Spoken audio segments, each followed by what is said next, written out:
In an age of rapid technological advancement, ceaseless striving for success, and perpetual quest for more, the essence of a truly fulfilled life can sometimes be obscured by the haze of modern living. Yet, beneath the surface of our material pursuits lies a universal yearning for health, love, and a deeper spiritual connection. This book, Abundance, Embracing Health, Love, and Spirituality, serves as a beacon, guiding readers back to these fundamental pillars of a bountiful life. Throughout these pages, you will be taken on a transformative journey, one that transcends the physical dimensions and delves deep into the realms of the soul. Discover how the synergy of a healthy body, heartfelt connections, and an awakened spirit can usher in an era of abundance in your life. Drawing upon timeless wisdom from ancient traditions, groundbreaking scientific research, and heartwarming antidotes, this tome weaves together the intricate tapestry of what it means to truly thrive.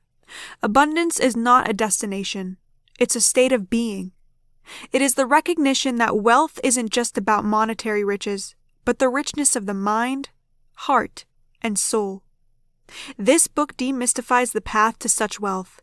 Whether you're embarking on a personal journey towards betterment, seeking a better understanding of life's mysteries, or simply wishing to infuse your days with greater joy and purpose, the treasures you seek are within these pages, and more importantly, within you.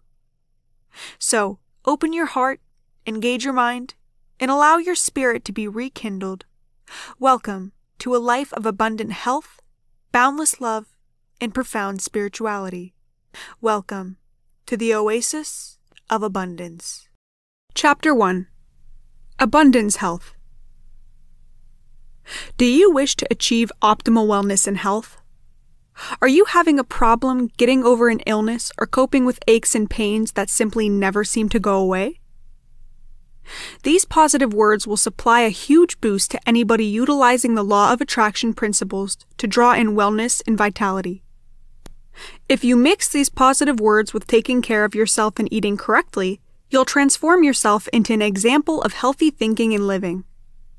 They'll help you defeat deeply held damaging beliefs and thought patterns and metamorphose you into somebody who has the positive, certain, and strong frame of mind required to manifest a high degree of wellness and health.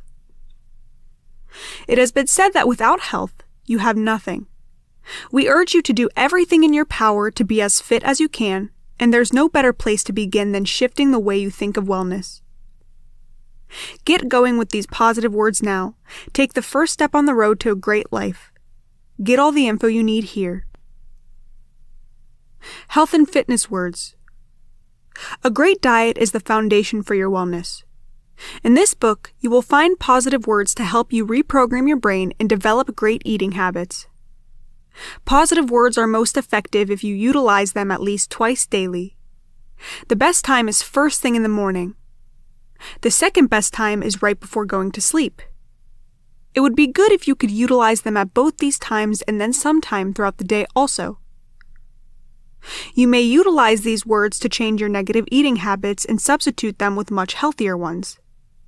If you're serious and you utilize these words regularly, you'll start to naturally prefer eating fruits and veggies, you won't stuff yourself at every meal, and you'll keep away from compulsive eating behaviors in favor of regular meals. Check out the list later in the book, find some that resonate with you, and get on the course to being a healthier eater. You also need healthy body image positive words. These words will help you defeat a damaging self-body image and make the shift necessary to love and accept yourself simply the way you are. We may never truly get a clear-cut picture of ourselves and the damaging habits and patterns that have built up in the mind because of years being excessively critical. It's important to have self-acceptance and a healthy positive body image. We believe everybody deserves to be happy and feel great about themselves, and the words in this book have been designed to help you get on the route to a healthy body image and a happier life. They'll help you push through chronic negativity and self-criticism. You'll reprogram your brain for self-acceptance and contentment, and you'll really appreciate, love, and be grateful for your body. We really believe you're amazing just the way you are, and we'd love you to see it as well. Select your words today and start your journey to a great body image. You also need positive words to help you naturally boost your motivation to work out. Sticking with your exercise schedule doesn't have to be hard and awful. You may train yourself to be effortlessly and naturally moved to exercise by utilizing the words here to defeat the habitual thought patterns that are holding you back from being somebody who's constantly motivated to work out. Read through the list and select a few words and access them daily. Put aside a little time each morning when you first get up to read over the words you chose. This will prime your brain and start rewiring your thought patterns.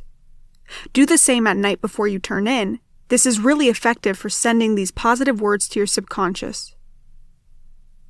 With uniform use, you'll altogether shift the way your mind thinks about exercise and become somebody who's naturally motivated to work out, enjoys exercising and getting in shape, and always sticks with their workout schedule. Get going now and experience for yourself just how effective positive words will be. Attracting wellness is all related to your thoughts and/or your vibrations, your environment, and programming. What is meant by this? Your thoughts are a reflection of your daily environment. The individuals you come into contact with, the conditions you find yourself in, the TV, the radio, the papers, the books you read, your loved ones, acquaintances, and colleagues. All of these things impact your mindset, and they likewise impact your emotions. And it has been said that when these emotions happen to be negative or bottled up, they might cause energy blockages in your body that might possibly manifest themselves physically in your body as ailments or illnesses. For instance, fear might cause issues in your kidneys. Anger might cause issues in your liver. Concern might cause issues in your spleen. Sorrow might cause issues in your lungs. After years of being pelted with stories and personal experiences of fear, death, illness, and natural disasters, your brain naturally becomes programmed with a particular damaging thought pattern. Then tension and worry get to be a part of your life. This is why you require a positive or at least a more neutral way of responding to the tension in your life. Being in a nerve-wracking and worrisome atmosphere and hearing the stories on the news about murder, famine, floods, or the economy will only bog your brain down to the point that this is all you think about. Then tension eats at your brain and body and might cause you to get sick. It likewise kills. What may you do? A few may utilize the law of attraction, meditation, prayer, and words to produce and draw in a calming and stress-free environment for themselves, but without a doubt, a few will have to seek medical help. Begin by trying your best to get rid of the negative stressors that might be causing you issues. I know this in itself may induce stress. However, utilize the law of attraction to its fullest. It might help you produce the surroundings you want and need. Center on it and put it into action. Take that initiative. Attracting wellness and having the tools to acquire a healthy brain and body is something available to us all. It's part of abundantly living. After all, what good is it to draw in love, being happy, and wealth if we're not here to savor it? Our outer reality is determined by our inner experience. There's no objective world out there that makes us think and feel particular things. What's really happening is that our own thinking, feeling, and behaviors are producing our experience of the objective world. Our consciousness, which regards mind, spirit, or heart, and body, expresses itself through ideas, feeling, and action. The blended energy of our thoughts, feelings, and behaviors is sending forth a vibration that's drawing in individuals and experiences to us. This is the fundamental idea of the law of attraction. It's a curious idea when you're initially exposed to it. However, if you open your mind and truly look at the world around you, you'll see abundant evidence that this is real. Why are a few individuals accident-prone when other people seldom have accidents?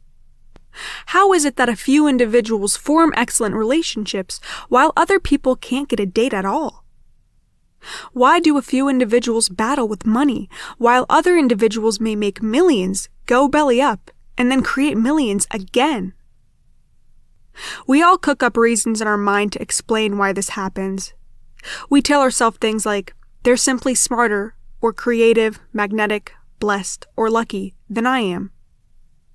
While every time we repeat the same pattern of accidents, failure, financial letdown, heartbreak, or whatever other damaging pattern we're stuck in, we say, "See, this constantly happens to me." Well, the law of the harvest states that all the reasons we provide ourselves to explain how something outside of ourselves is inducing our unhappiness and deficiency of success aren't true. We're drawing in both our successes and our failures by what is within ourselves. Most individuals convey this idea as, you produce your own reality. I think it's more correctly said as, you produce your own illusions, or delusions if you choose. When I first began to comprehend this, I actually didn't like the idea. You mean that I'm responsible for all this crap in my life? You see, if I'm responsible for this crap that keeps happening to me again and again, then I can't fault it on my parents, my ex-partners, my conditions, Satan, or even God. That means I can't wallow around in self-pity. Playing the victim is an excellent role as it absolves you of responsibility for your life story, but it's likewise a crappy role as it means you can't modify anything about your life story. You're locked into attempting to change everybody and everything around you so you may be happy. Regrettably, the higher power only gave you the power to shift one person's life story, and that's your own. So when you put the responsibility for your life story, happiness, and success on other people, your life is totally out of control. If you may overcome the pity-me syndrome, the great part of learning about the law of harvest is that you have might to shift your life story from the inside out. While we can't quit being a magnet that draws in individuals and conditions into our life, any more than we may elude the law of gravity, we may shift the polarity of what's inside of us from negative to positive and draw in more positive experiences and fewer damaging ones. Once you comprehend the principles, the law of attraction and how our consciousness produces our reality, you start to comprehend why people are sick. First, what do most individuals center on? Disease, naturally. They think about their diseases, they fret about their diseases, and they spend time battling their diseases. I know, because after some wonderful lecture about how to make the body fit, there will always be individuals lined up to ask how they may cure this or that. The idea of treating disease is so securely entrenched in their brains that they haven't really heard what was just said. Health and fitness quotes. Health and fitness quotes can inspire you. Let's have a look at a few quotes. Health is the greatest of all possessions. A pale cobbler is better than a sick king. Isaac Bickerstaff. To keep the body in good health is a duty. Otherwise, we shall not be able to keep our mind strong and clear. Buddha.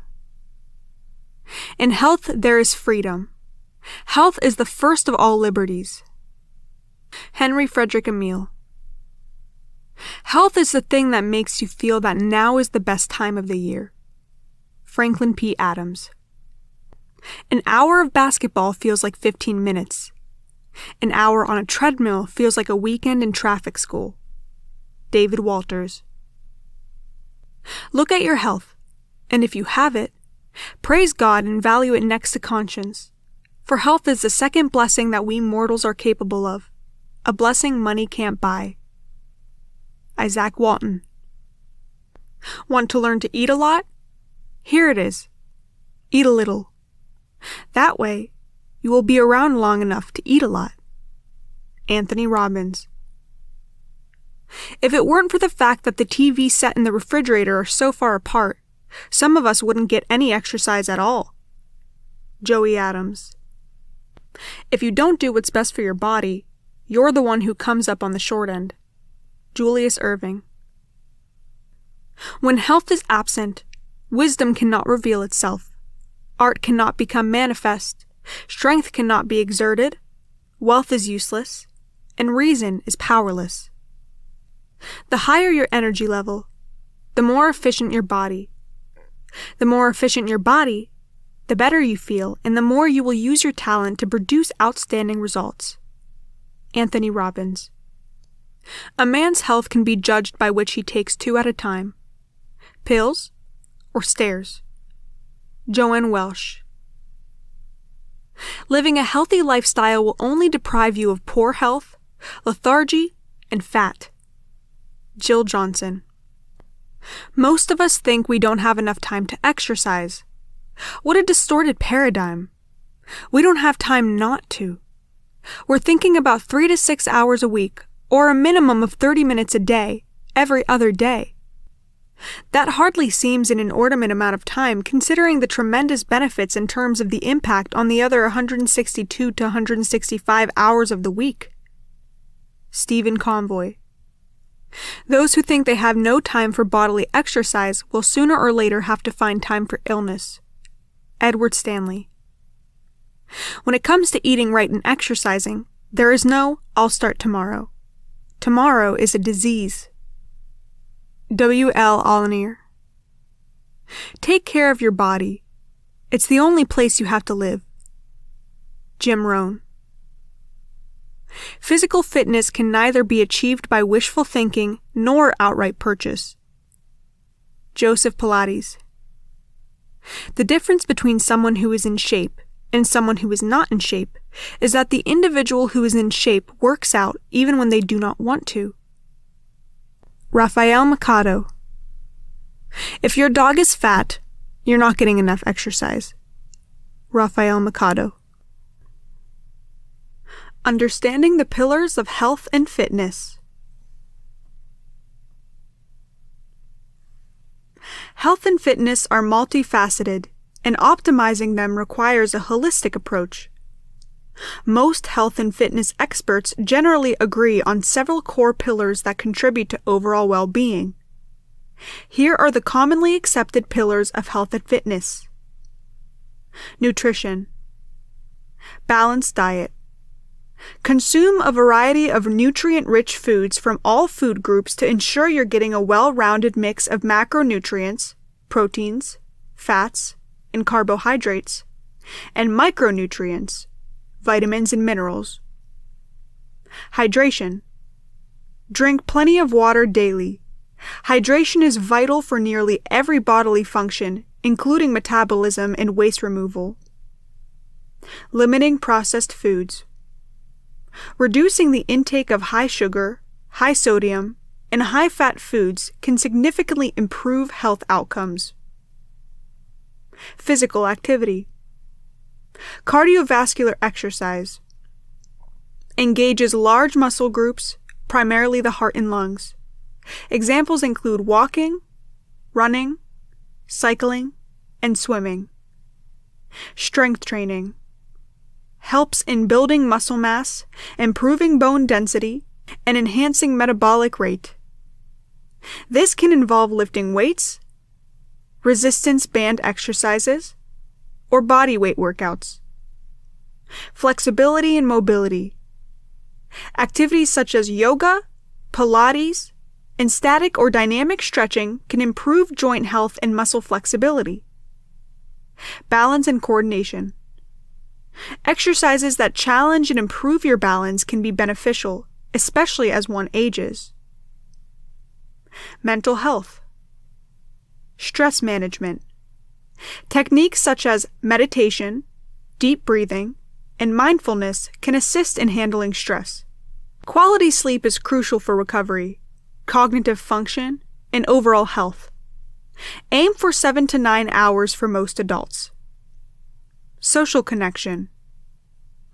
Interacting with others, maintaining strong social connections, and having a support system are essential for mental well-being. Preventive health care. Regular checkups. Regular visits to health professionals can help in early detection of potential problems. Vaccinations. Ensure you're up to date with recommended vaccines. Understanding family history. Knowing your genetic predispositions can guide preventive care and lifestyle choices. Healthy habits and avoiding harmful ones. Limit alcohol consumption. Consuming alcohol in moderation or abstaining entirely can reduce the risk of various diseases. Avoid smoking. Smoking is linked to numerous health issues, including cancer, respiratory diseases, and cardiovascular diseases. Safety. This includes habits like wearing seatbelts, using helmets, and following safety guidelines in different settings. Lifelong learning and brain health. Continuous education. Engaging in learning activities can help keep the brain active and may delay cognitive decline. Brain training activities. Puzzles, games, reading, and other cognitive exercises can stimulate the brain. Environment. Clean living space. A tidy and organized space can positively influence mental well-being. Limiting toxins. Be aware of pollutants in your environment, including those in the air, water, and food. By understanding and integrating these pillars into your life, you can create a foundation for long-term health and well-being. It's essential to remember that everyone's journey is unique, so it's crucial to find what works best for you and seek guidance from professionals when needed. Certainly, health and fitness are complex and multifaceted topics. Let's delve deeper into various aspects, including different types of exercise, the psychology of fitness, recovery, and the importance of individualizing fitness plans. Different types of exercise. High-intensity interval training, HIIT. This involves short bursts of intense exercise followed by recovery periods. It's an efficient way to burn calories and improve cardiovascular health. Low-impact exercise. Activities like walking, swimming, and cycling are gentler on the joints and can be great for beginners or those with physical limitations. Cross-training. Engaging in various types of exercise can prevent boredom and reduce the risk of overuse injuries. Functional fitness. Focuses on exercises that mimic everyday movements, improving daily life and reducing the risk of injury. The psychology of fitness. Motivation. Understanding what drives you can help in setting achievable goals and maintaining consistency. Mind-body connection. Practices like yoga and mindfulness can deepen the connection between physical and mental well-being. Body image and self-esteem. A positive body image and self-esteem are vital for mental health, and engaging in fitness activities can enhance these feelings. Recovery and injury prevention. Rest days. The body needs time to recover and repair. Adequate rest can prevent overuse injuries and promote overall well-being. Active recovery. Gentle exercises on rest days can aid recovery without adding undue stress to the body. Physical therapy and rehabilitation. Professionals in these fields can help in recovering from injuries and preventing future ones. Individualized fitness plans. Personal training. A personal trainer can create a tailored plan based on an individual's goals, fitness level, and medical history. Special populations. Different populations, such as seniors, pregnant women, or those with specific medical conditions, may require specialized fitness plans. Technology and fitness apps.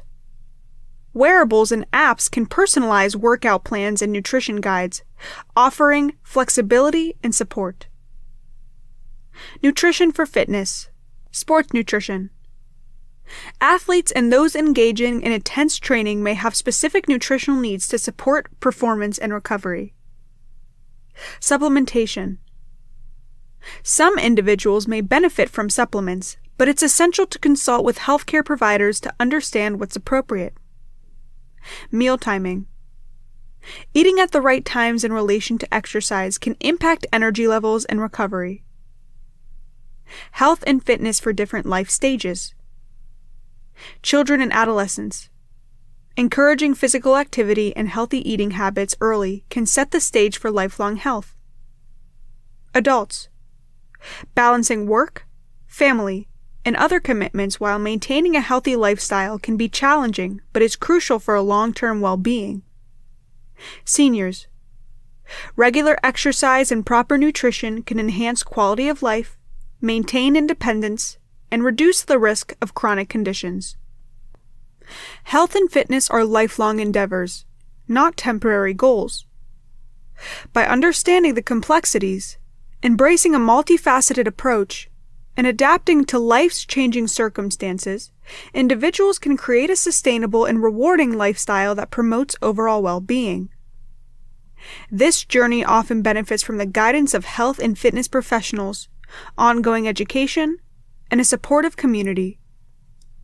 Health and fitness mantras.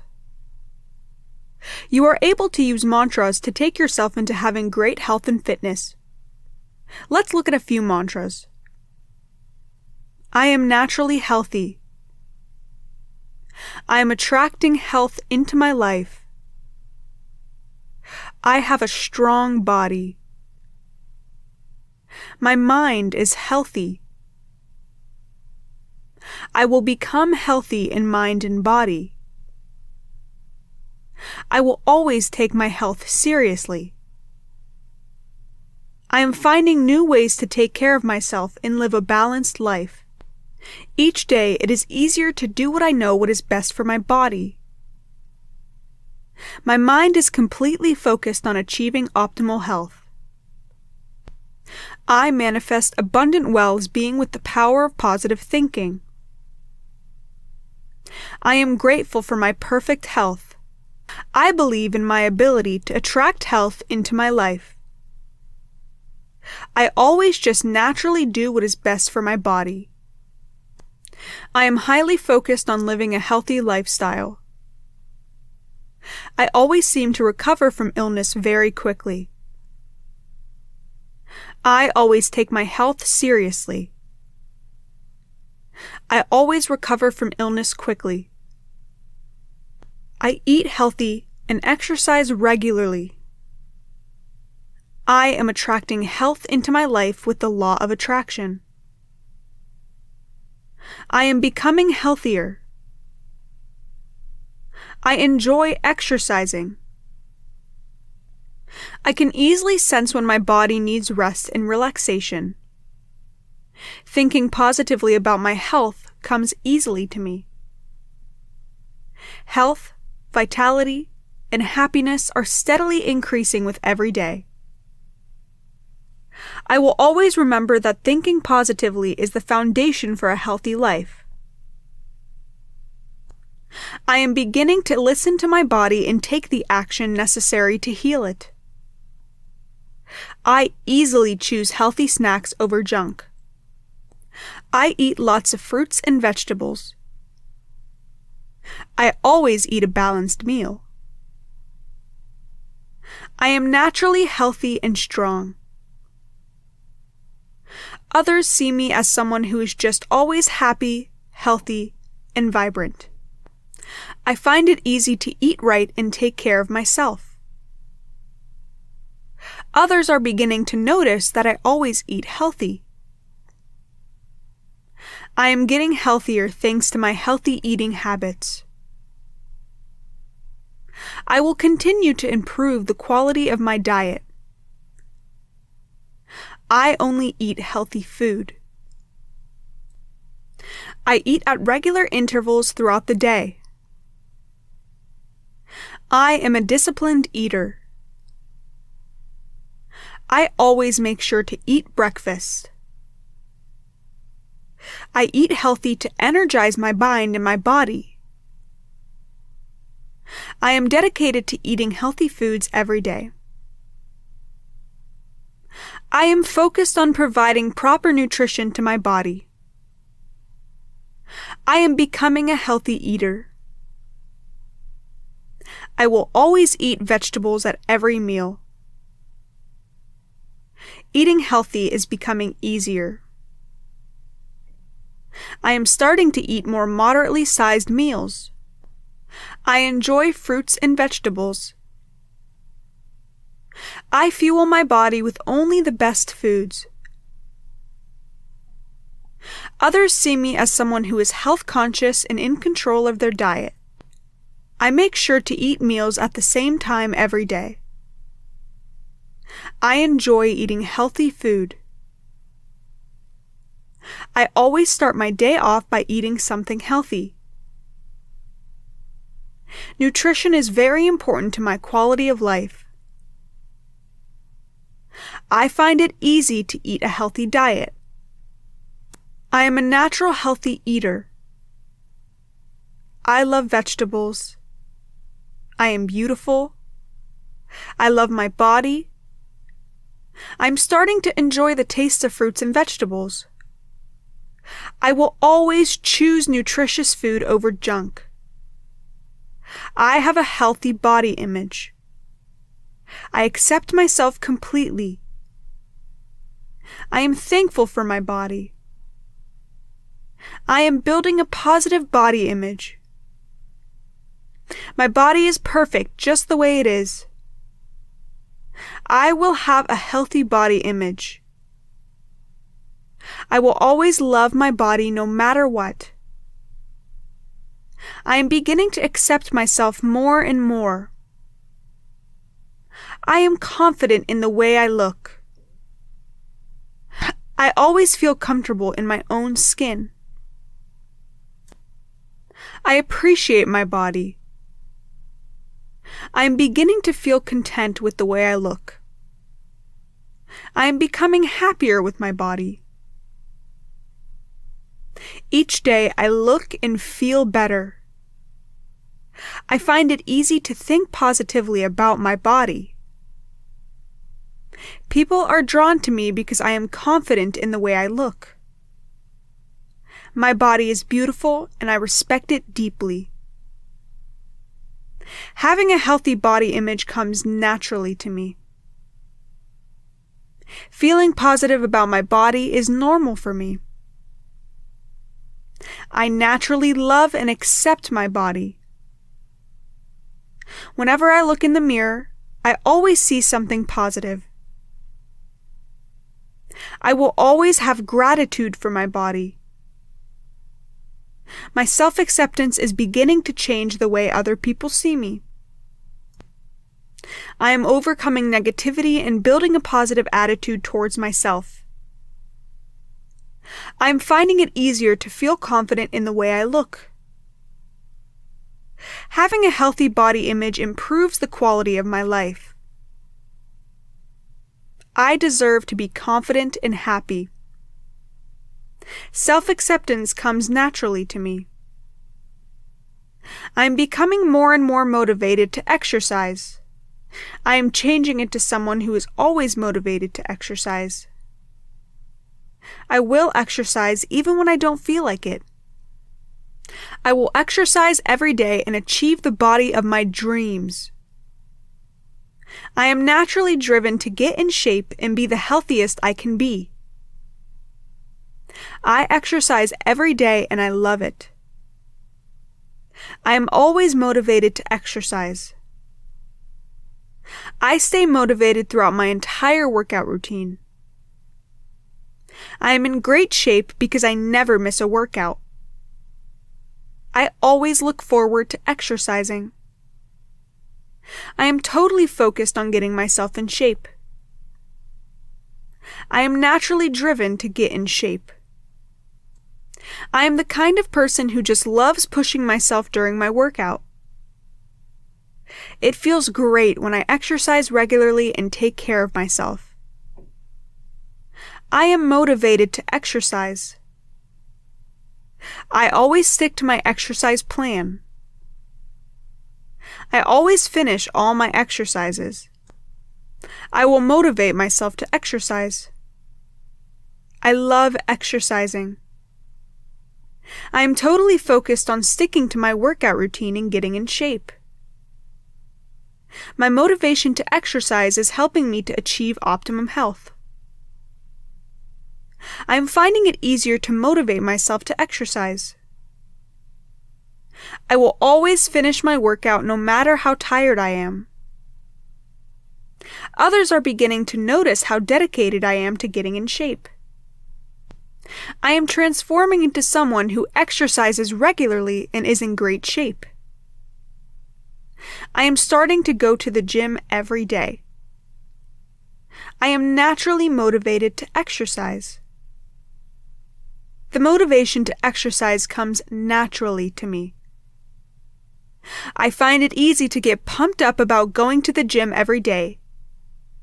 Keeping myself in top shape is extremely important to me. What the famous have to say about health and fitness. For real health and fitness in your life, you must have motivation in particular areas. Let's look at quotes for some of these particular areas that you can learn a lesson from and add into your life. What do they say? Luck is a matter of preparation meeting opportunity. Oprah Winfrey. It's never too late to become what you might have been. George Eliot. You miss 100% of the shots you don't take. Wayne Gretzky. Motivation is what gets you started. Habit is what keeps you going. Jim Ryan. I've missed more than 9,000 shots in my career. I've lost almost 300 games. 26 times, I've been trusted to take the game-winning shot and missed. I've failed over and over. Michael Jordan. You live longer once you realize that any time spent being unhappy is wasted. Ruth E. Renkel. Strength does not come from physical capacity. It comes from an indomitable will. Gandhi. The difference between a goal and a dream is a deadline. Steve Smith. Just do it. Nike. The secret of getting ahead is getting started. Mark Twain. I'd rather be a failure at something I enjoy than a success at something I hate. George Burns. Energy and persistence conquer all things. Benjamin Franklin. Nothing great was ever achieved without enthusiasm. Ralph Waldo Emerson. Insanity. Doing the same thing over and over again and expecting different results. Albert Einstein. Ability is what you're capable of doing. Motivation determines what you do. Attitude determines how well you do it. Lou Holtz. Fear is what stops you. Courage is what keeps you going. Unknown. Walking is the best possible exercise. Habituate yourself to walk very far. Thomas Jefferson. The 5 S's of sports training are stamina, speed, strength, skill, and spirit. But the greatest of these is spirit. Ken Doherty. To keep the body in good health is a duty. Otherwise, we shall not be able to keep our mind strong and clear. Buddha. In minds crammed with thoughts, organs clogged with toxins, and bodies stiffened with neglect, there is just no space for anything else. Alison Rose Levy. Without health, life is not life. It is only a state of languor and suffering. Francois Rabelais. Health and intellect are the 2 blessings of life. Menander. The greatest wealth is health. Virgil. A man's health can be judged by which he takes 2 at a time, pills or stairs. Joanne Welsh. He who takes medicine and neglects to diet wastes the skill of his doctors. Chinese proverb. Physical fitness is not only one of the most important keys to a healthy body, it is the basis of dynamic and creative intellectual activity. John F. Kennedy. A vigorous 5-mile walk will do more good for an unhappy but otherwise healthy adult than all the medicine and psychology in the world. Paul Dudley White. We drink to one another's health and spoil our own. Jerome K. Jerome. From the bitterness of disease, man learns the sweetness of health. Catalan proverb. The difference between the impossible and the possible lies in a person's determination. Tommy Lasorda. Health is a state of complete physical, mental, and social well-being, and not merely the absence of disease or infirmity. World Health Organization. Live in rooms full of light. Avoid heavy food. Be moderate in the drinking of wine. Take massages, baths, exercise, and gymnastics. Fight insomnia with gentle rocking or the sound of running water. Change surroundings and take long journeys. Strictly avoid frightening ideas. Indulge in cheerful conversation and amusements. Listen to music. A. Cornelius Celsus. Half the modern drugs could well be thrown out the window, except that the birds might eat them. Martin H. Fisher. So many people spend their health gaining weight, and then have to spend their wealth to regain their health. A.J. Reb Madory. To me, good health is more than just exercise and diet. It's really a point of view and a mental attitude you have about yourself. Albert Schweitzer. Look at your health, and if you have it, praise God, and value it next to a good conscience. For health is the second blessing that we mortals are capable of, a blessing that money cannot buy. Isaac Walton. Use your health, even to the point of wearing it out. That is what it is for. Spend all you have before you die. Do not outlive yourself. Bernard Shaw. My own prescription for health is less paperwork and more running barefoot through the grass. Terry Gilmitz. The scientific truth may be put quite briefly. Eat moderately, have an ordinary mixed diet, and don't worry. Robert Hutchinson. The trouble with always trying to preserve the health of the body is that it is so difficult to do without destroying the health of the mind. G.K. Chesterton. It's bizarre that the produce manager is more important to my children's health than the pediatrician. Meryl Streep.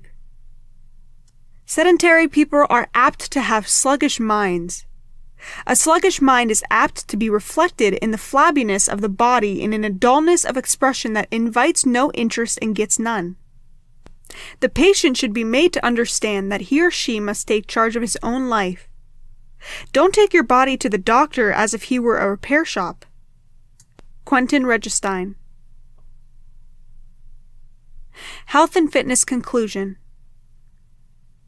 The dread most individuals have about disease and passing away drives them to make decisions based on that dread. Among the principles of the law of attraction is that if we act out of dread, we draw in more of what we dread. In Native American healing traditions, the medicine man, or shaman, is supposed to defeat his fear of disease and death, and only then may he fearlessly approach the ill and dying and help them. If the law of attraction is true, and we draw in more of what we dread, resist, and attack, it's no wonder that modern medicine is so full of side effects. The total system is rooted in dread and founded on a war model attacking disease, battling infection, obliterating cancer, etc. Regrettably, when most individuals first get involved in natural healing, they bring this mentality with them. I find it intriguing to see how much of what individuals do, even in natural wellness care, is motivated by dread. For example, I see individuals who are frightened of environmental toxins and are forever concerned about their exposure to them. I likewise see individuals who are frightened of assorted foods saying things like meat is bad and milk is bad. This dread and fight mindset, in addition to, carries over into their ceaseless blast on modern medicine, the FDA, and all the other people out to smash our health. Regrettably, this places them into the same attraction pattern that their foes have and produces more conflict, disharmony, and finally ill health. Battling disease will never produce wellness. As well, attacking physicians and the FDA won't improve the wellness of the world. If you see the secret, you'll learn that declaring war on something produces more of it. If you wish to produce something positive, you have to center your energy on what you wish, not what you don't wish. The only difference between positive and damaging thinking is this. Damaging thinking is centering your attention on what you don't wish, and positive thinking is centering your attention on what you do wish. Either way, the law of attraction states you'll get more of what you center on in your life. So how do we shift this pattern? We have a reset button. The reset button is a question we ask ourselves if we discover ourselves centering on what we don't wish for. The question is, so what do I wish for? This means that we may quit asking questions like, how do I heal my disease? How do I cut down my tension? How do I alleviate my pain? How do I do away with cancer? Rather, we ought to be asking questions like, how do I help my body mend? How may I feel more at ease? How may I feel great? How may I support my immune system? How may I get to be fitter? By shifting the focus from what we don't wish to what we do wish, we switch from a disease care mentality to a wellness care mentality, and this is what we truly need. The amazing thing about centering on wellness care rather than disease care is that we may help individuals with simple things. It makes the task of helping individuals get moving much easier, as there are particular basic things that may help the body defeat a lot of the chronic wellness issues prevalent in our society. Chapter 2.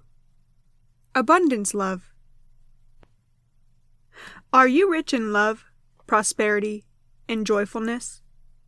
Frequently, when we hear about the law of abundance, it refers to cash. While it surely does include financial prosperity, it's much more than that. Abundance associates to the state of being consciously attached to our source energy.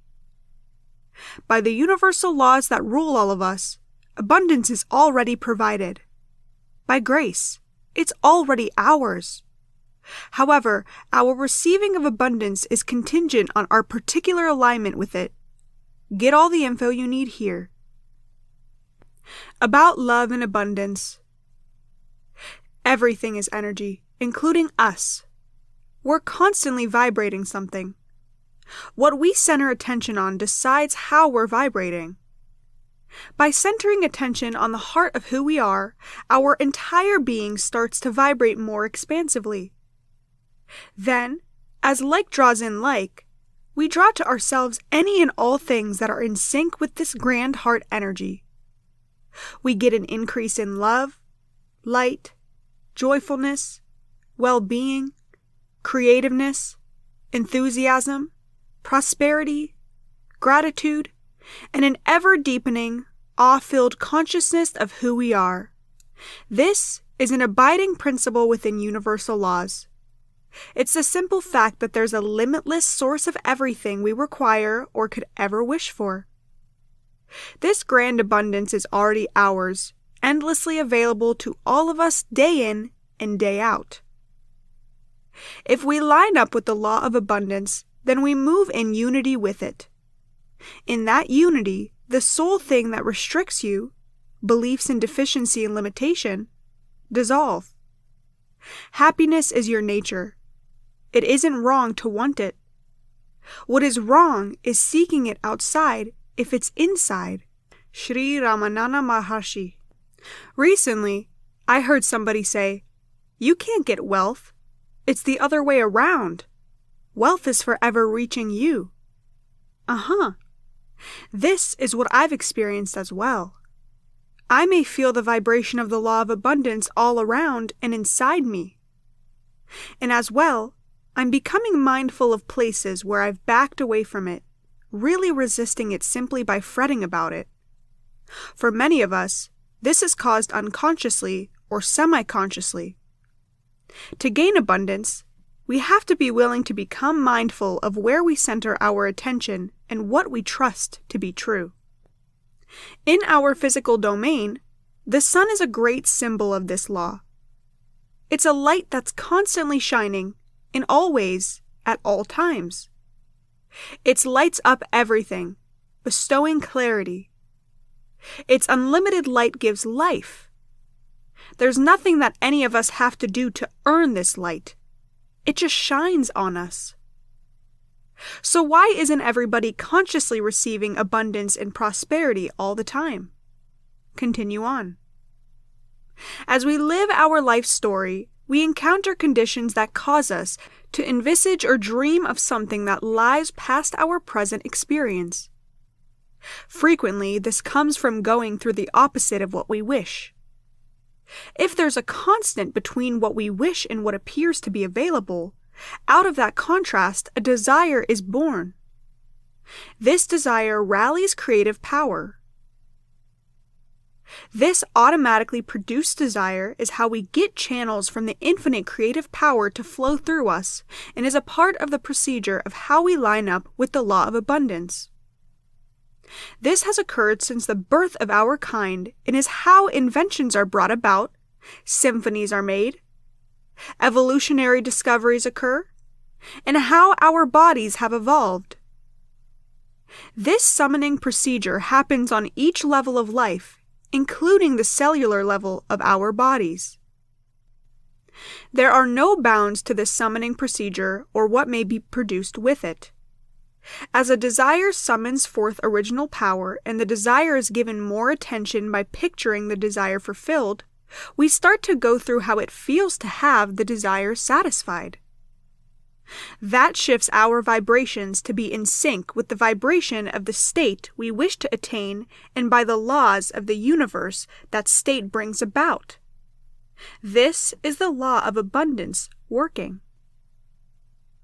The way that we block off ourselves from drawing in abundance is by dedicating more attention to the deficiency of what we wish instead of the fulfillment of what we wish. Then, by the like attracts like precept, we recreate the deficiency of what we wish. This procedure of contrast, want, imagining the want fulfilled, and then manifestation, is the energy of creation that's within all life. This creative energy is the thriving pulse of all creation. I've felt this pulse deep inside my being. With this procedure, the universe is forever expanding. Ever consider how different our world is from the days of our ancestors? Everything that every generation thinks up summons that thing into our world for the following generation to capitalize on. This law guarantees that everything that we're thinking up today is making the world that the following generation will be born into, for better or worse. We may thank all of the human souls who have gone ahead of us for dreaming into reality a lot of the things that we love now. Consequently, there isn't a finite measure of love, well-being, prosperity, or fulfillment that we all have to compete for. That sort of thinking may only come from one not being conscious of our link with the source. Anything that anybody may dream of, they may bring about. Anything is possible. With the law of abundance working, the universe simply continues expanding to include whatever we think up. What decides our experience of abundance and prosperity or the seeming deficiency of it is where we center our attention, either on the fulfillment of abundance or on the deficiency of it, on positive thinking or negative thinking, what we accept and trust we merit, experience or inexperience in opening and receiving. Collectively, these three things determine how much abundance we let into our lives. What you deserve is a deeply revealing question to ask yourself. The surface answer might be, well, I deserve to be pleased, prosperous, and to have all great things. Some interpretation of that will likely be the conscious response for many of us. All the same, on the deeper levels, there are frequently subconscious or semi-conscious contradictory beliefs from the past implanted in the cells and in the psyche, which drag us out of alignment with the law of abundance. A way to open up your awareness to these notions is to look at your life and note what occurs if you contemplate a greater level of success in your life story, whether it's in the arena of vocation, financial success, love relationships, and so forth. Does fear come up? If so, there's a belief that's about a limit to your abundance. This link may help you release it. You'll find it valuable to take a little quiet time and consciously ask for the fear to come up. Feel it in your body. Don't judge it or do anything with it. Simply let it be there, as though it was a terrified youngster and you're flooded with understanding and love for them. Don't try to fix or alter the fear. Simply give it room to be as it is. This will take a little practice. As you work with that, you'll find that the energy will start to unwind and spill. It might likewise alter and shift to a different part of your body or being. That's all right. It means it's releasing layer by layer. You may likewise do an energy healing session for yourself. I've discovered it is enormously valuable to search out my limiting feelings, bring them out into the forefront, then consciously dismiss them. This will free you from the self-sabotage that a lot of us deal with, so that the law of abundance may help you in your life story. It's a useful exercise to take time to make a list of the matters your parents or basic caregivers taught you, either verbally or by illustration and/or by producing severe consequences if you didn't abide by their rules, about who you have to be all right. Then, I invite you to think about everything on the list. For every item, ask, is this actually true? You will be surprised to find a few odd things on the list.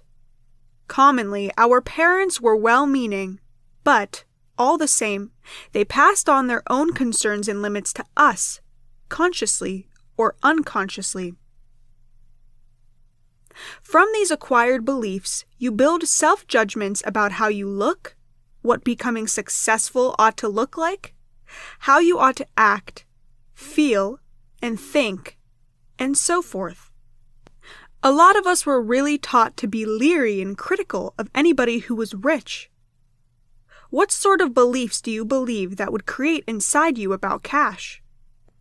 You'd unconsciously block abundance because you wouldn't wish to be one of them, individuals you were instructed to judge. A lot of us likewise were disciplined to think that self-care was selfish and that we ought to constantly give to other people before ourselves. This was a huge one for me.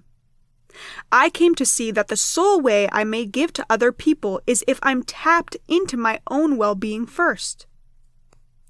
Occasionally, that calls for me to take care of my own needs before others, saying no to requests from other people if I recognize I need to recharge first, or if I understand that doing what they wish of me would produce a draining condition for myself. I've discovered that the best way I may serve other people is to follow what makes me feel better. That's if I know whatever I do from that place will be of the greatest benefit for all affected. Many of us were never schooled on how to receive it. The ironic thing is that receiving is really an inborn skill that we all have. However, it's been disciplined out of us. Woefully, we simply haven't had adequate role models to show us how to open up and receive. But it's never too late to learn. Or, I ought to say, to unlearn the discipline that veils our power to seize striving, to open up and experience the love, joyfulness, an abundant aliveness that's our birthright. To discover how to receive, self-investigation is crucial initially to get to be more aware of your personal dynamic for getting or not getting. This is a crucial initial step in getting to be aware of your special relationship with abundance. A few of us are open and free with getting cash but block love and connection. For other people, it might be the opposite. Or you might have dreams to be a musician but can't really seem to get there. Other stuff seems to get in the way. So where are you stuck? Is it the area of relationships, cash, self-empowerment, or discovering and exercising the career that arouses and inspires you? Remember, we're not simply discussing getting objects here. This is about our power to open up and be cognizant of the flow of love, light, joyfulness, and well-being that's constantly flowing and available to us. From there, things we want could appear, but that's a spin-off. The abundance we're talking about here is the experience of getting tapped into what decides the quality of our lives. Out of that, all great things flow to us, both objects and experiences that nurture and affirm our hearts. There's an amazing catch-22 that I should mention. As we relinquish resistance and accept the flow of love and abundance, while initially we might feel relief and even blissfulness, that procedure will expose thick levels of resistance which we might experience negatively as the resistance arises for relief. Then, if we open up more and bring out the resistance, we feel relief, then the following layer opens for release. On and on. The amazing thing about this is that as we go forward with this procedure and continue opening our connection with abundance, then abundance happens faster. Then there's a bigger collective channel for love, grace, and prosperity in this world. This has an enormously favorable effect on all of us. Love quotes. Love quotes can inspire you. Let's have a look at a few quotes. Love is composed of a single soul inhabiting two bodies. Aristotle. I have decided to stick with love. Hate is too great of a burden to bear. Martin Luther King, Jr. A flower cannot blossom without shine, and man cannot live without love. Max Mueller. Can miles truly separate you from friends? If you want to be with someone you love, aren't you already there? Richard Bach. A woman knows the face of the man she loves as a sailor knows the open sea. Honoré de Balzac. A man is already halfway in love with any woman who listens to him. Brendan Francis. Love is like a friendship caught on fire. In the beginning, a flame, very pretty, often hot and fierce, but still only light and flickering. As love grows older, our hearts mature and our love becomes as coals, deep burning and unquenchable. Bruce Lee. Where there is love, there is life. Mahatma Gandhi. Immature love says, I love you because I need you. Mature love says, I need you because I love you. Erich Fromm. Affection is responsible for 9/10 of whatever solid and durable happiness there is in our lives. C.S. Lewis. A loving heart is the beginning of all knowledge. Thomas Carlyle. We're born alive, we live alone, we die alone. Only through our love and friendship can we create the illusion for the moment that we're not alone. Orson Welles. I have found the paradox that if you love until it hurts, there can be no more hurt, only more love. Mother Teresa. Being deeply loved by someone gives you the strength, while loving someone deeply gives you courage. Lao Tzu. Sometimes, The heart sees what is invisible to the eye. H. Jackson Brown, Jr. Friends can help each other. A true friend is someone who lets you have total freedom to be yourself, and especially to feel, or not feel. Whatever you happen to be feeling at the moment is fine with them. That's what real love amounts to, letting a person be what he really is. Jim Morrison. A kiss is a lovely trick designed by nature to stop speech when words become superfluous. Ingrid Bergman. Gravitation is not responsible for people falling in love. Albert Einstein. Love does not begin and end the way we seem to think it does. Love is a battle. Love is a war. Love is growing up. James A. Baldwin. For it was not into my ear you whispered, but into my heart. It was not my lips you kissed, but my soul. Judy Garland. Let us always meet each other for a smile, for the smile is the beginning of love. Mother Teresa. A man reserves his true and deepest love not for the species of woman in whose company he finds himself electrified and enkindled, but for that one in whose company he may feel tenderly drowsy. George Jean Nathan. If you live to be 100, I want to live to be 100 minus 1 day so I never have to live without you. A. A. Milne. Love begins at home, and it is not how much we do, but how much we love we put in that action.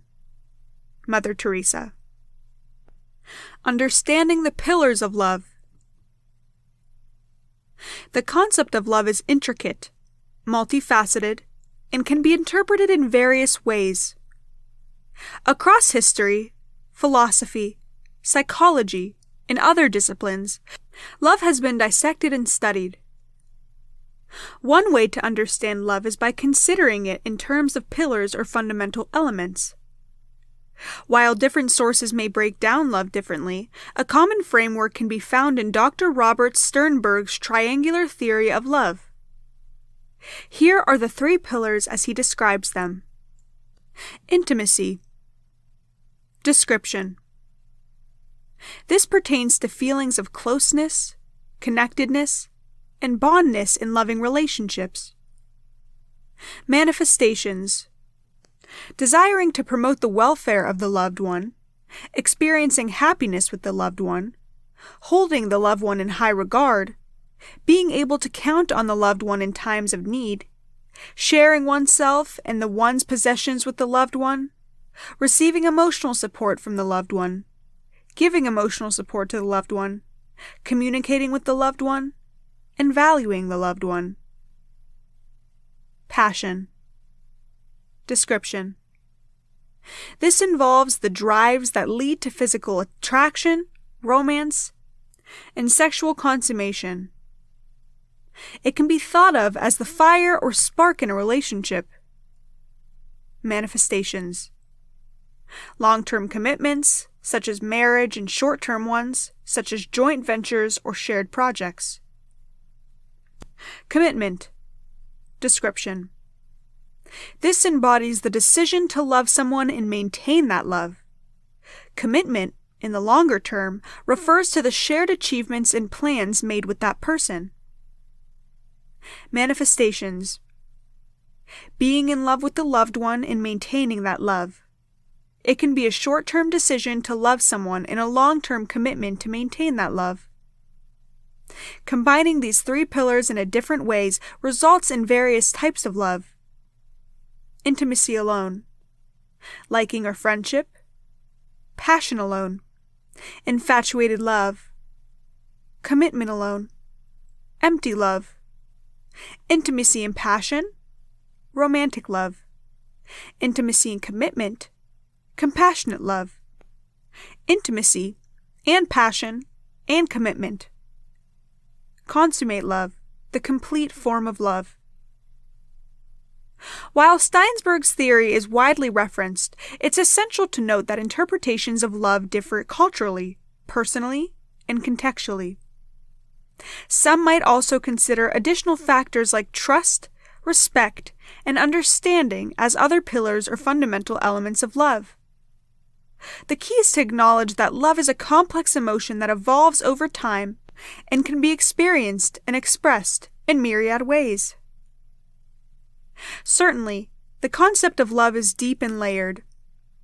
Beyond Sternberg's theory, other interpretations and elaborations on the nature of love can help provide a more comprehensive picture. Cultural dimensions. Love is experienced and expressed differently across cultures. In some societies, love is deeply intertwined with duty, honor, and family. In others, it's highly individualistic and associated with personal happiness and fulfillment. Developmental aspects. Love changes over time. The love between two young people might be driven more by passion and excitement, while love in a long-lasting relationship may evolve into a deep sense of companionship and mutual support.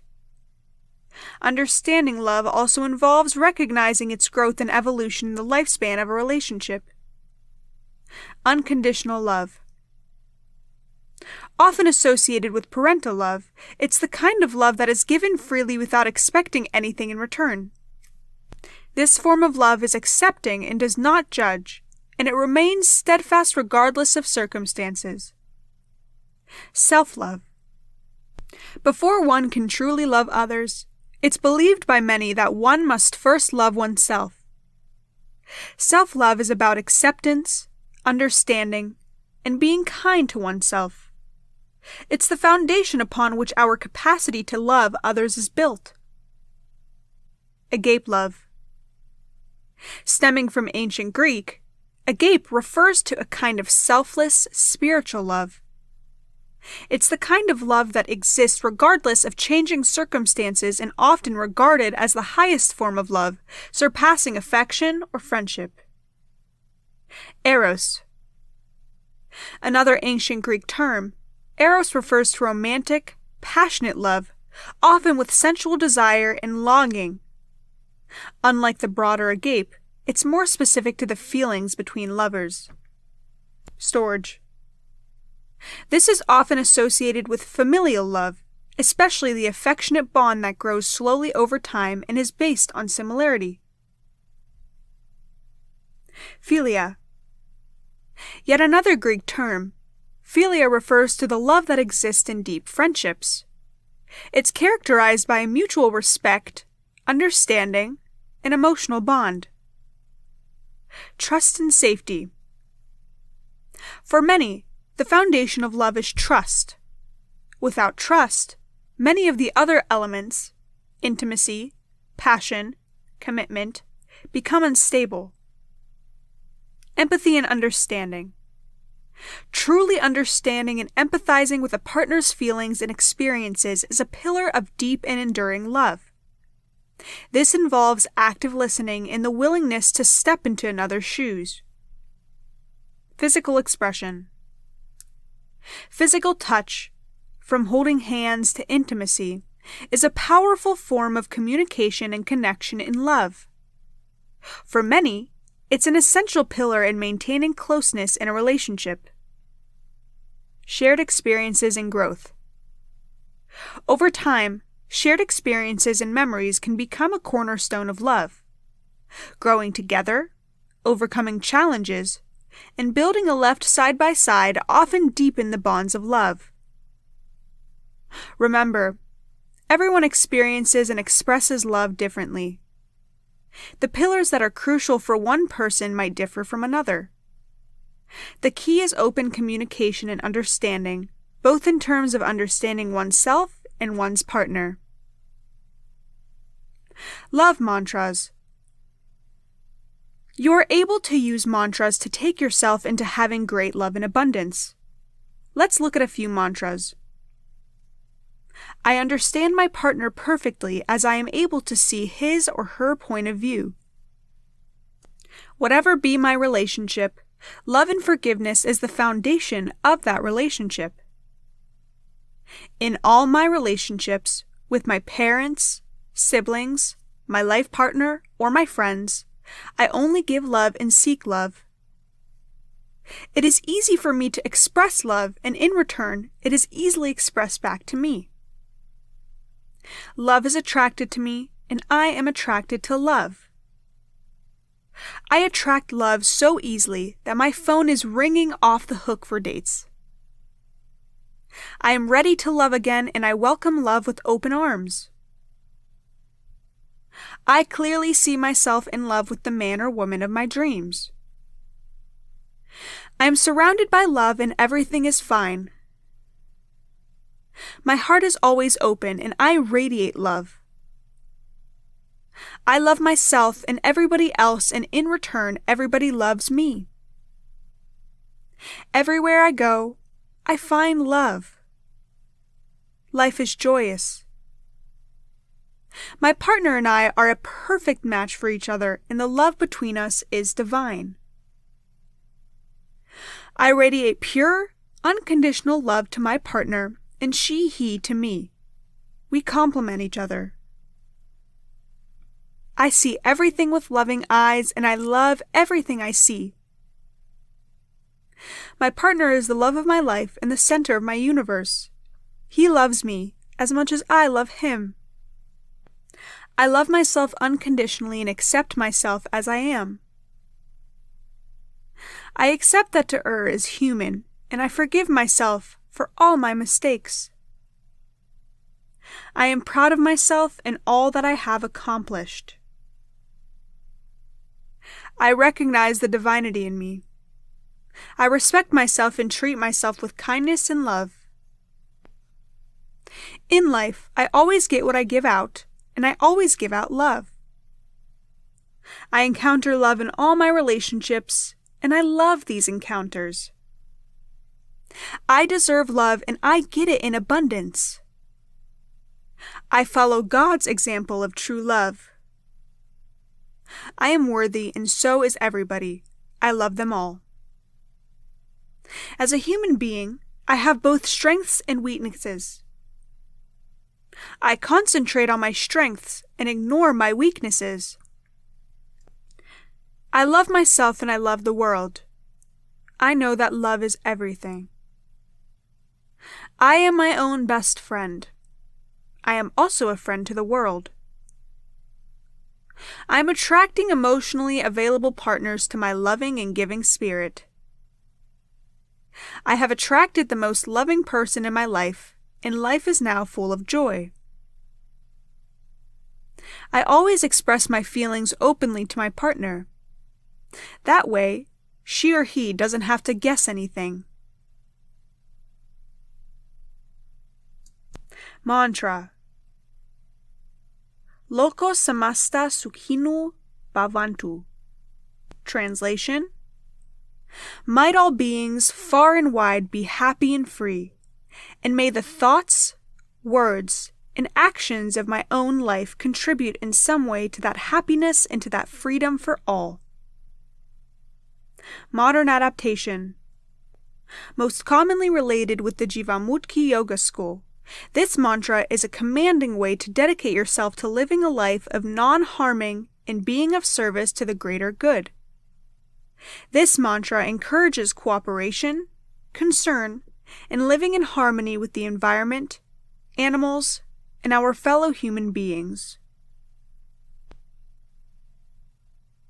What the famous have to say about love and abundance. For real love and abundance in your life, you must have motivation in particular areas. Let's look at quotes for some of these particular areas that you can learn a lesson from and add into your life. What do they say? I can no longer think of anything but you. In spite of myself, my imagination carries me to you. I grasp you. I kiss you. I caress you. 1,000 of the most amorous carcasses take possession of me. Henri de Balzac, Letter to Evelina Hanska, June 1836. I almost wish we were butterflies and lived but 3 summer days. 3 such days with you I could fill with more delight than 50 common years could ever contain. John Keats. What lies behind us and what lies before us are tiny matters compared to what lies within us. Ralph Waldo Emerson. For it was not into my ear you whispered, but into my heart. It was not my lips you kissed, but my soul. Judy Garland. If I could reach up and hold a star for every time you've made me smile, the entire evening sky would be in the palm of my hands. Anonymous. The hours I spend with you I look upon as sort of a perfumed garden, a dim twilight, and a fountain singing to it. You and you alone make me feel that I am alive. Other men, it is said, have seen angels, but I have seen thee, and thou art enough. George Moore. The most important things are the hardest to say because words diminish them. Stephen King. Lots of people want to ride with you in the limo, but what you want is someone who will take the bus with you when the limo breaks down. Oprah Winfrey. You know you're in love when you can't fall asleep because reality is finally better than your dreams. Dr. Seuss. Pure love is a willingness to give without a thought of receiving anything in return. Peace Pilgrim. Nights, sweet as they are, made short by lovers' play, yet long by the absence of the day. Richard Crashaw. I love you not because of who you are, but because of who I am when I am with you. Roy Croft. Love is missing someone whenever you're apart, but somehow feeling warm inside because you're close in heart.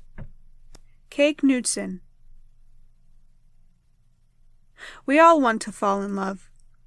Why? Because that experience makes us feel completely alive. Where every sense is heightened, every emotion is magnified, our everyday reality is shattered, and we are flying into the heavens. It may only last a moment, an hour, an afternoon, but that doesn't diminish its value, because we are left with memories that we treasure for the rest of our lives. Anonymous. A kiss makes the heart young again and wipes out the years. Rupert Brooke. Of all the earthly music, that which reaches furthest into the heaven is the beating of a truly loving heart. Henry Ward Beecher. For you see, each day I love you more, today more than yesterday, and less than tomorrow. Rosamond Gerard. To love and win is the best thing. To love and lose, the next best thing. William M. Thackeray. Love in Abundance Conclusion. In the grand tapestry of life, love and abundance emerge as threads that bind humanity in its shared experience.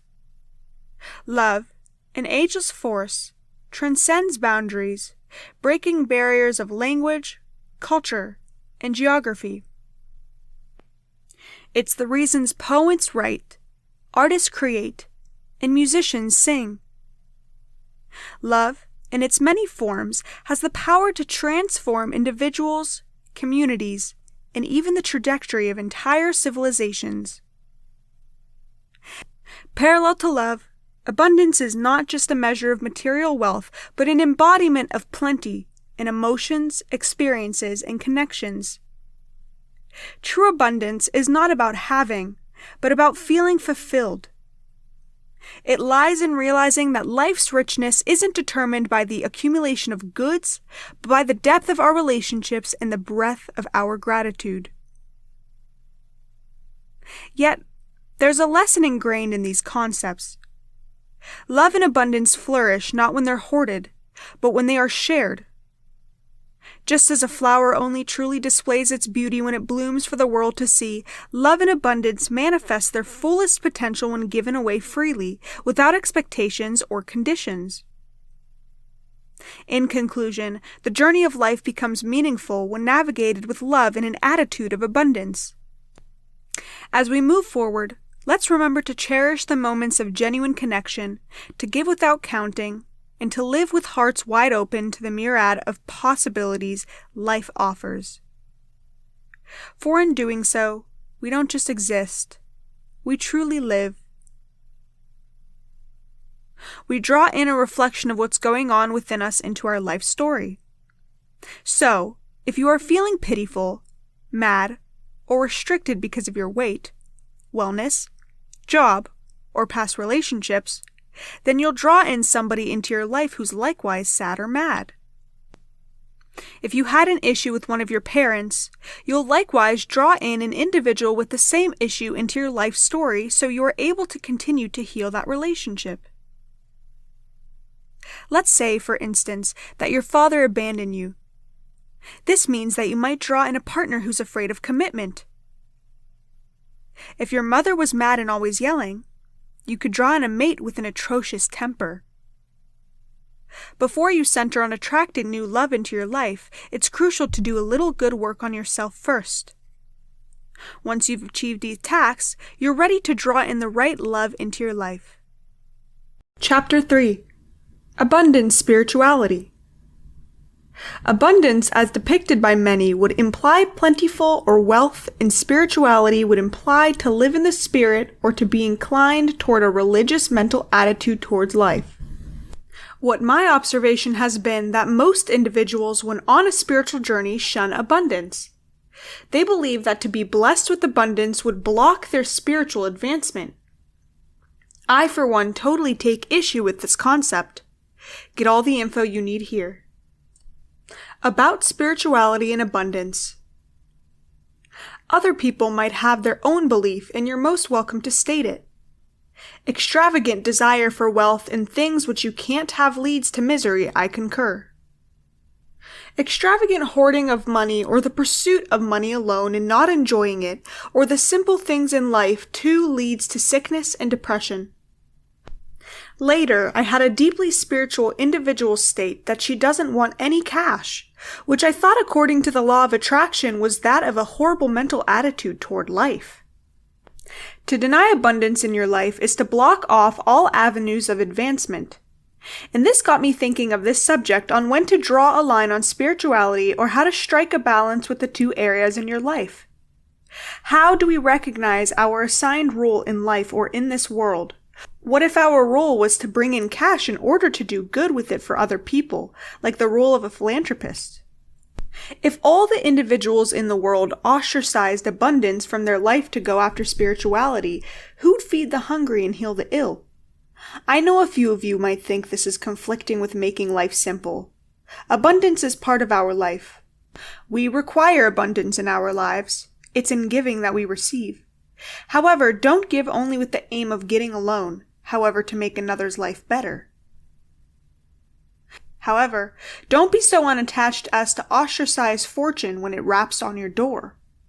Even if it might not do you any good or you might not have the desire for it as you're developed to higher levels of spirituality, still there exists a lot of deserving, suffering humans who require your assistance, to whom you are able to donate what you might not need. It's the healthy balance of the two areas in your life which leads to real happiness. In my opinion, they're like the two parallel lines of a railroad track.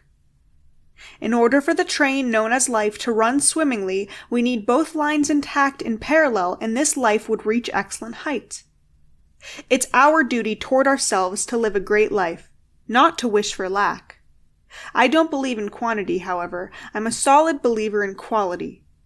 So, I choose a short, spiritually rich life filled with great health, abundance, and service towards other people. This reminds me of the prayer, Lord gives me the strength to change things which I can, and the courage to accept the things which I cannot change, and the intelligence to know the difference. I can change myself, however I can't change other people in knowing, so I rest my case. Firstly, let me explain that we're not discussing religion in this book, yet we all have our spiritual side. We care about one another. We care about our loved ones, our society, our community, and our earth. We're all connected in a lot of ways. That's pretty dang spiritual. We have a particular responsibility to our loved ones, our society, our community, and our earth. As we continue on this path towards that rapturous living, we have a lot of ways to connect with one another and help one another. That's part of the spiritual lifestyle. Many things and individuals will cross your path in the hunt for spiritual abundance. There are no coincidences and no chance events. Everything occurs for a reason. Everybody has a purpose on this earth, whether you know it or not, trust it or not. Learning to seek that reason is part of spirituality. In order to allow that abundance to flow towards you and resist deflecting that flow, your passions have to be weighed. You have to love what you do and be passionate about what you do as a job. It ought to be something that delights your soul. If you let that passion surface, you'll discover that the cosmos moves in your direction to help you in your pursuit. When you're executing something that you love to accomplish, the abundance has no blockages in its way towards you. As you beam delight and joy in what you're doing outwards, the cosmos in abundance beams back to you. Whatever you hand out to the world, you'll get back. Basically, it's the golden rule. Do unto other people what you'd like other people to do unto you. Try it for yourself. The next time you're out and about, smile at somebody and say thanks. 99% of the time, you'll get a smile back, as well as an earnest, "You're welcome." That's a really simple illustration. That's not to say that whatever you put outwards will constantly come back to you instantly. Occasionally, it takes a little longer. However, you'll get it back. It's a given. You may take that to the spiritual bank. What you hand out ought to be considered a gift. What should we accomplish with this gift? Mother Teresa stated. Give your hands to serve and your hearts to love. This is a blessing you give away and yet discover it is handed back to you tenfold. Giving back to our world is a necessary element of abundance. Abundance really begins with you, inside you, not outside yourself. You send it out into the cosmos. In that way, you're increasing your own inner abundance by sharing it with other people. It will be sent back to you when you least expect it. As you practice this, you'll find you've opened a window, letting in astonishing possibilities for yourself and other people. The more you share, the bigger your world will be, with more alternatives than you've ever dreamed might possibly exist. A different component of abundance, possibly the most crucial component, is a sense of gratitude. Without gratitude for what you get, you'll wind up blocking yourself again from the natural flow of abundance. There's power in the universe, one that demonstrates the give and take of the natural flow. Your brain and heart need to be in harmony with that power to really enjoy abundance in your life story. Gratitude is essential to keep your mind aligned with the thought that the supply of abundance is limitless. It's really simple to slip into the mentality of scarcity or deficiency instead of abundance. Try to prevent it from happening. The minute you feel yourself slipping back into the abundance mentality, say thanks out loud for all that you've got and all that you're yet to get. It's a great idea, too, to sit down and write up all the blessings you're thankful for in your life. If you're feeling down, it's a particularly great time to remind yourself of all you have, rather than perpetually thinking of all you feel you don't have. A lot of individuals write in gratitude journals and record daily all that they're thankful for in their lives. Spiritual quotes. Spiritual quotes can inspire you. Let's have a look at a few quotes. The most exquisite paradox: as soon as you give it all up, you can have it all. As long as you want power, you can't have it. The minute you don't want power, you'll have more than you ever dreamed possible. Ram Days. It is useful to study different traditions in order to be free of attachment to any one way of expressing what is beyond expression. The Wisdom of Patanjali's Yoga Sutras, a new translation and guide by Ravi Ravindra. It is he who is revealed in every face, sought in every sight, gazed upon by every eye, worshipped in every object of worship, and pursued in the unseen and the visible. Not a single one of his creatures can fail to find him in its primordial and original nature. No wonder being a real Christian is unpopular. Who wants to suffer so they can find joy? Michelle Sutton. Lately, I have come to believe that the principal difference between heaven and hell is the company you keep there. Loy McMaster Bejoled. Make peace with yourself, and both heaven and earth will make peace with you. Isaac Nineveh. According to esoteric teachings, power flows with thought, and what we think about is what we actually value with our personal power. When you value matter more than spirit, you lose touch with your higher power. It's as simple as that. Sherry Richards, Dancing with Your Dragon. The Art of Loving Your Unlovable Self. What do you think, say, and do? Your life mainly consists of 3 things: what you think, what you say, and what you do. So always be very conscious of what you are creating. Alan Rufus, The Master's Sacred Knowledge. What you gain, another will lose, for what is there is all there is. What you share with another will have, for what is there is enough for all. Rohan Pereira, Another Day from the World of Ro and Mo. Christ in you is the hope of glory. Your life moves in the direction of your most dominant thought. Love is never unsure. Truth demands a response. Many authors. Baptized in a river when I was a teenager. I go to church most Sundays. My favorite Bible verse is Jesus wept. Because it's the shortest? He almost smiled.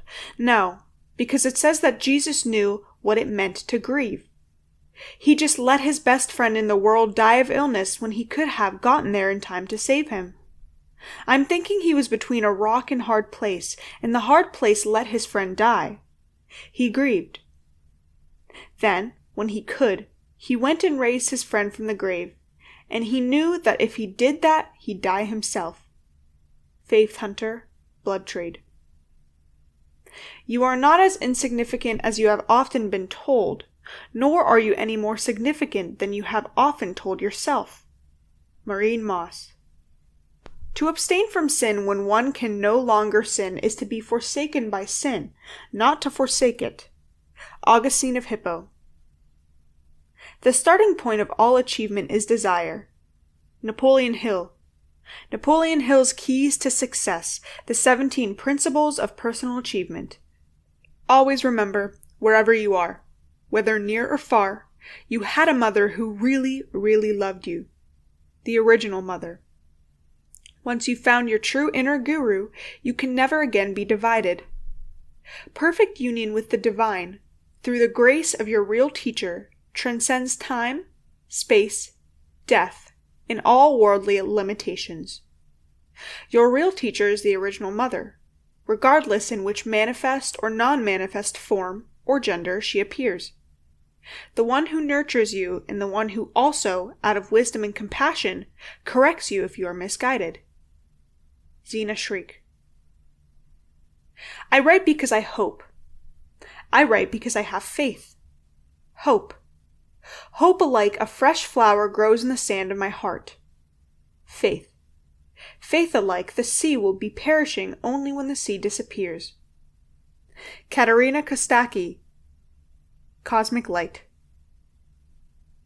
Don't be caught up in your outer world. Pay greater attention to your inner world. Alan Rufus. It's bad to grow old before your time. It's worse to not grow at all within your mind. Stabley Victor Paskovich. Whoever is full of wisdom is naturally compassionate. In fact, we recognize that someone has gained spiritual wisdom by seeing their compassionate behavior. Individuals in countries with power need to develop wisdom and compassion, for without these attributes, there is a danger that the power will be used to oppress and exploit others. Ravi Ravindra, The Wisdom of Patanjali's Yoga Sutras, a new translation and guided by Ravi Ravindra.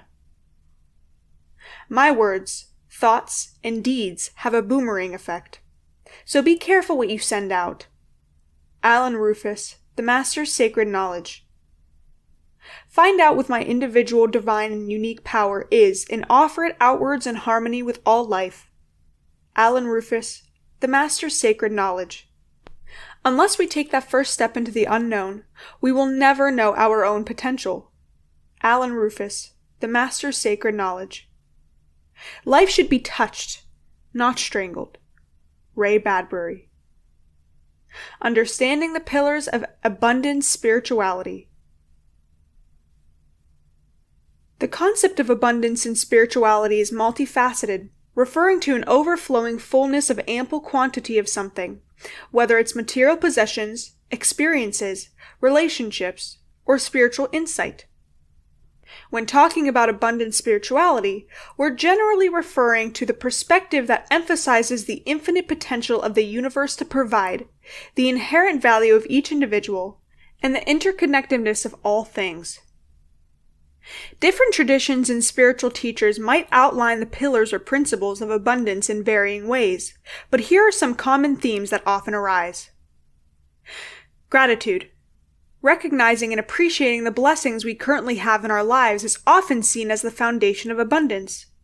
By being thankful, we not only enjoy our current situation more fully, but we also create a positive vibrational frequency that can attract more of what we desire. Why it matters. Gratitude is the act of recognizing the value of what we have, regardless of its size or significance in societal standards. It's a foundational practice in many spiritual traditions because it directs our attention away from what we lack and toward what we possess. Deepening the practice.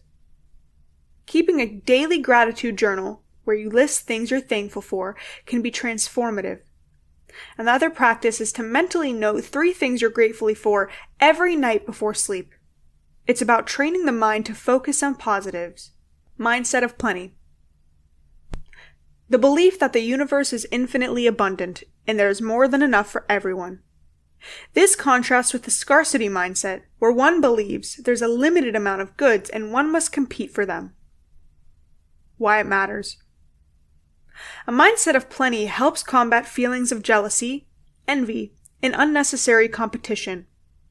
When you believe that the universe is abundant, you're less likely to feel threatened by others' success. Deepening the practice. Challenge and reframe negative or scarcity-driven thoughts when they arise. When you find yourself thinking, "I can't afford this," try reframing it to, "How can I afford this?" Or, "Is this truly aligned with my priorities right now?" Generosity. Sharing and giving without the expectation of receiving something in return can create a flow of positive energy and abundance in one's life. By being generous, we affirm the abundance of the universe and its capability to provide. Why it matters. Generosity, whether in terms of time, resources, or knowledge, is a testament to our belief in abundance. When we give freely, we affirm our belief that there's enough to go around. Deepening the practice. Seek opportunities for random acts of kindness. Set aside a small part of your income or time specifically for charitable acts, or simply make an effort to share knowledge and resources without expecting anything in return. Manifestation. The belief that our thoughts, intentions, and feelings have the power to shape our reality. This principle suggests that by focusing on positive and abundant outcomes, we can draw those experiences into our lives. Why it matters. The concept of manifestation is rooted in the idea that our external world is a reflection of our internal beliefs, feelings, and thoughts. Deepening the practice. Visualize your goals with clarity and try to evoke the feelings you'd have if you achieved them. Practices like affirmations, vision boards, and meditation visualization can help solidify and amplify your intentions. Connectiveness. Recognizing that we're all interconnected, that our actions influence others, and that the universe operates as a coherent system. This means that individual well-being contributes to the well-being of the whole. Acceptance. Embracing the present moment and accepting it as it is without resistance. This doesn't mean being complacent, but rather acknowledging the current situation and then moving forward from a place of peace. Why it matters. The understanding that we are all part of a greater whole can lead to feelings of unity, love, and purpose. When we see ourselves as interconnected, our actions take on deeper significance as they ripple out into the world. Deepening the practice. Engage in activities that promote community and unity. Participate in group meditations, attend workshops or gatherings centered on spirituality, or volunteer in community service. Nature immersion can also foster a profound sense of connectiveness, as being in nature can help one recognize the interdependent web of life. Personal growth. Investing in self-improvement and seeking knowledge, wisdom, and experiences that allow for a richer and fuller life. This helps in aligning oneself with the flow of abundance. Why it matters. By continually seeking to evolve and grow, we signal to ourselves in the universe that we are open to new experiences, wisdom, and abundance. It helps in aligning with the universal energy of expansion. Deepening the practice. Dedicate time for self-reflection and self-awareness. Read books, attend seminars, or listen to podcasts that challenge and expand your perspectives. Set clear intentions for your personal growth and regularly review and adjust your goals. Trust. Having faith in the universe, a higher power, or whatever term one prefers, to provide and take care of our needs. This trust can alleviate anxiety about the future and promote a sense of security. Why it matters. Trust acts as an anchor in times of uncertainty.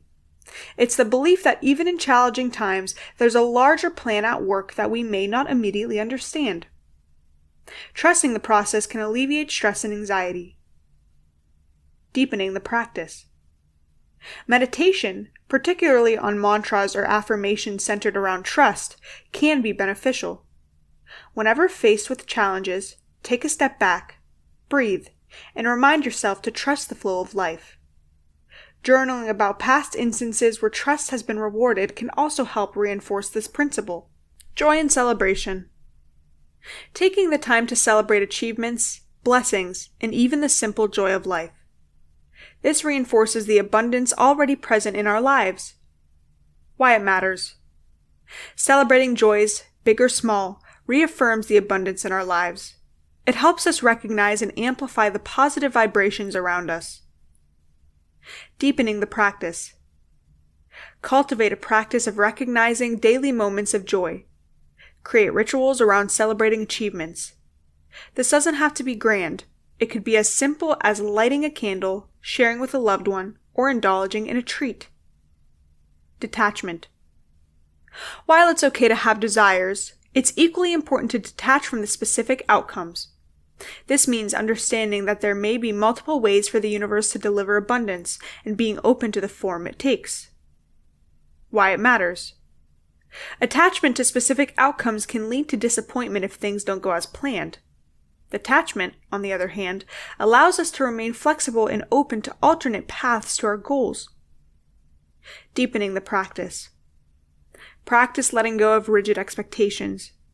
Engage in activities without being overly concerned about the outcome and try to find joy in the process itself. Each of these pillars serves as a guideline to cultivate an abundance mindset, which in turn can positively influence one's experiences and interactions in the world. By integrating these principles into daily life, individuals can shift their perspective from scarcity to abundance, fostering a richer and more fulfilling life experience. Each pillar can be explored in greater depth, and they often overlap the intertwine in our personal and spiritual journeys. Embracing these principles can serve as a pathway to a more contented, abundant, and harmonious life. Spiritual mantras. You are able to use mantras to take yourself into having great spirituality and abundance. Let's look at a few mantras.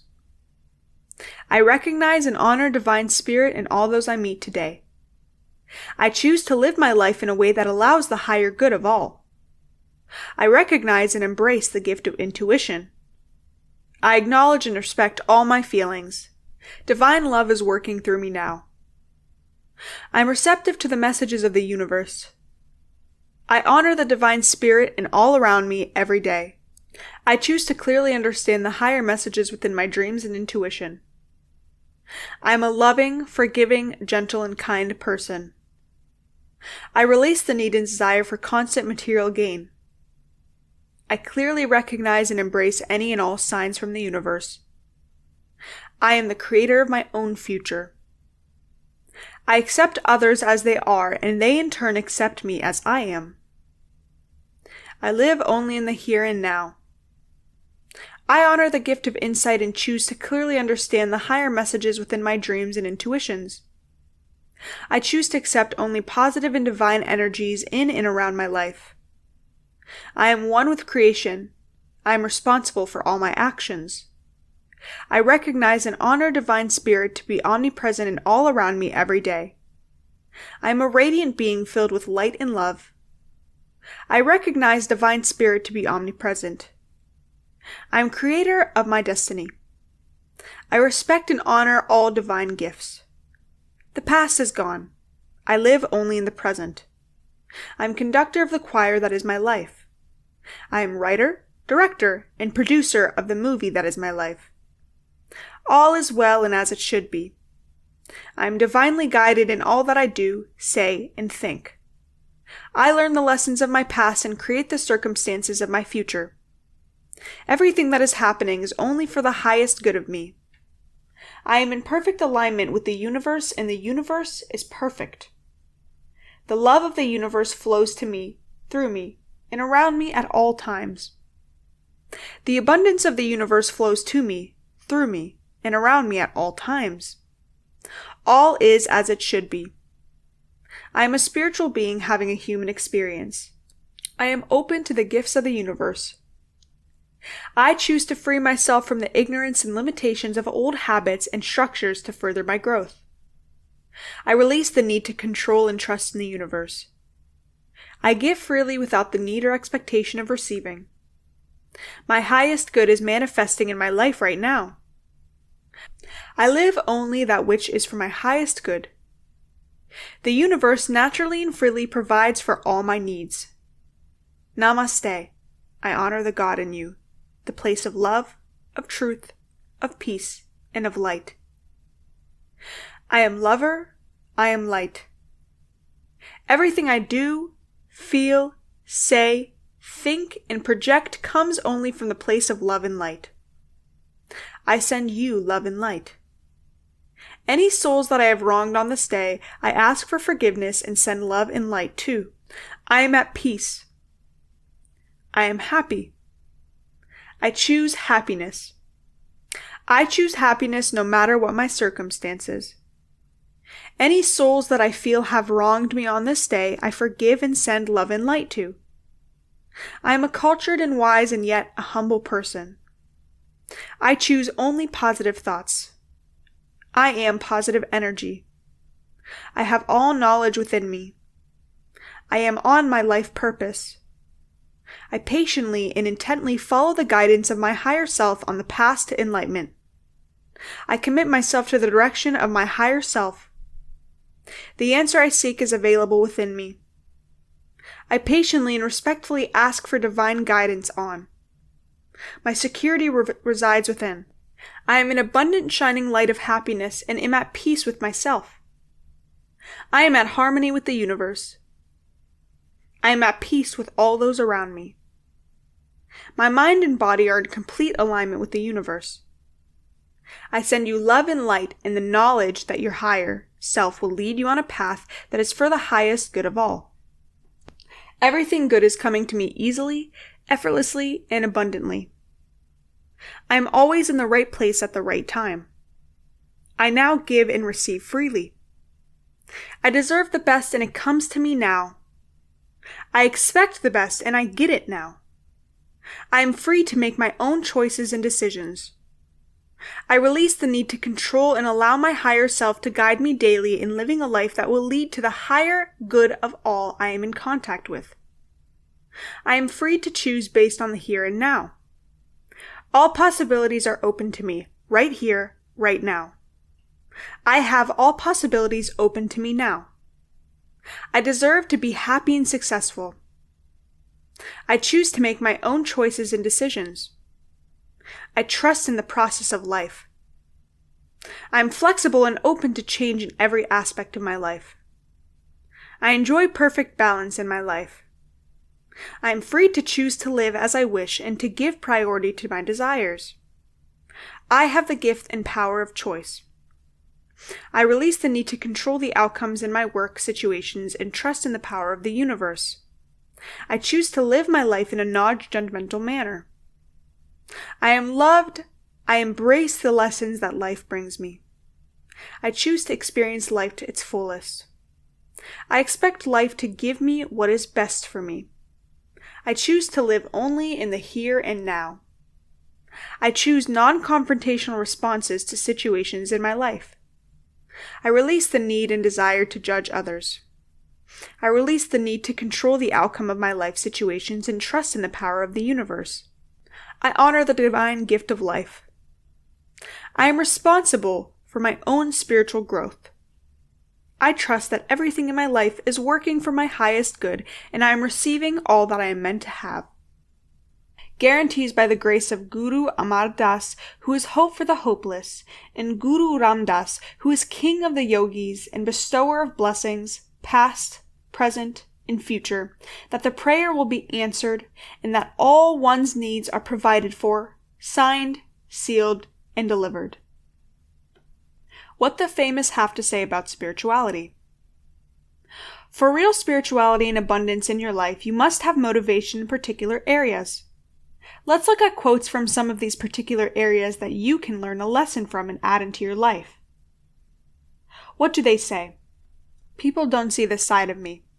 They don't know I read, like 800 million spirituality books. Lately, I'm just really getting into a lot of spirituality. Jenny McCarthy. I think we have to be careful about what we label as a prerequisite for spirituality. I don't think you have to know a lot to have a spiritual life, but knowing gives life richness. Olympia Dukakis. I would hope they would develop some kind of habit that involves understanding that their life is so full they can afford to give in all kinds of ways to other people. I consider that to be baseline spirituality. Susan Sarandon. Don't be confused that my interest in religion, faith, and spirituality is driven by any sense of faith or spirituality of my own. Peter Jennings. A quest for knowledge is not a war with faith. Spirituality is not usually an infelicitous amalgam of superstition and philistinism. And moral relativism, taken outside midfield, leads inexorably both to hearsay and to secular wickedness, which are often identical. Conrad Black. I'm interested in spirituality and in religion in our relationship to the divine. Giancarlo Esposito. Ramadan is, and in its essence, a month of humanist spirituality. Tariq Ramadan.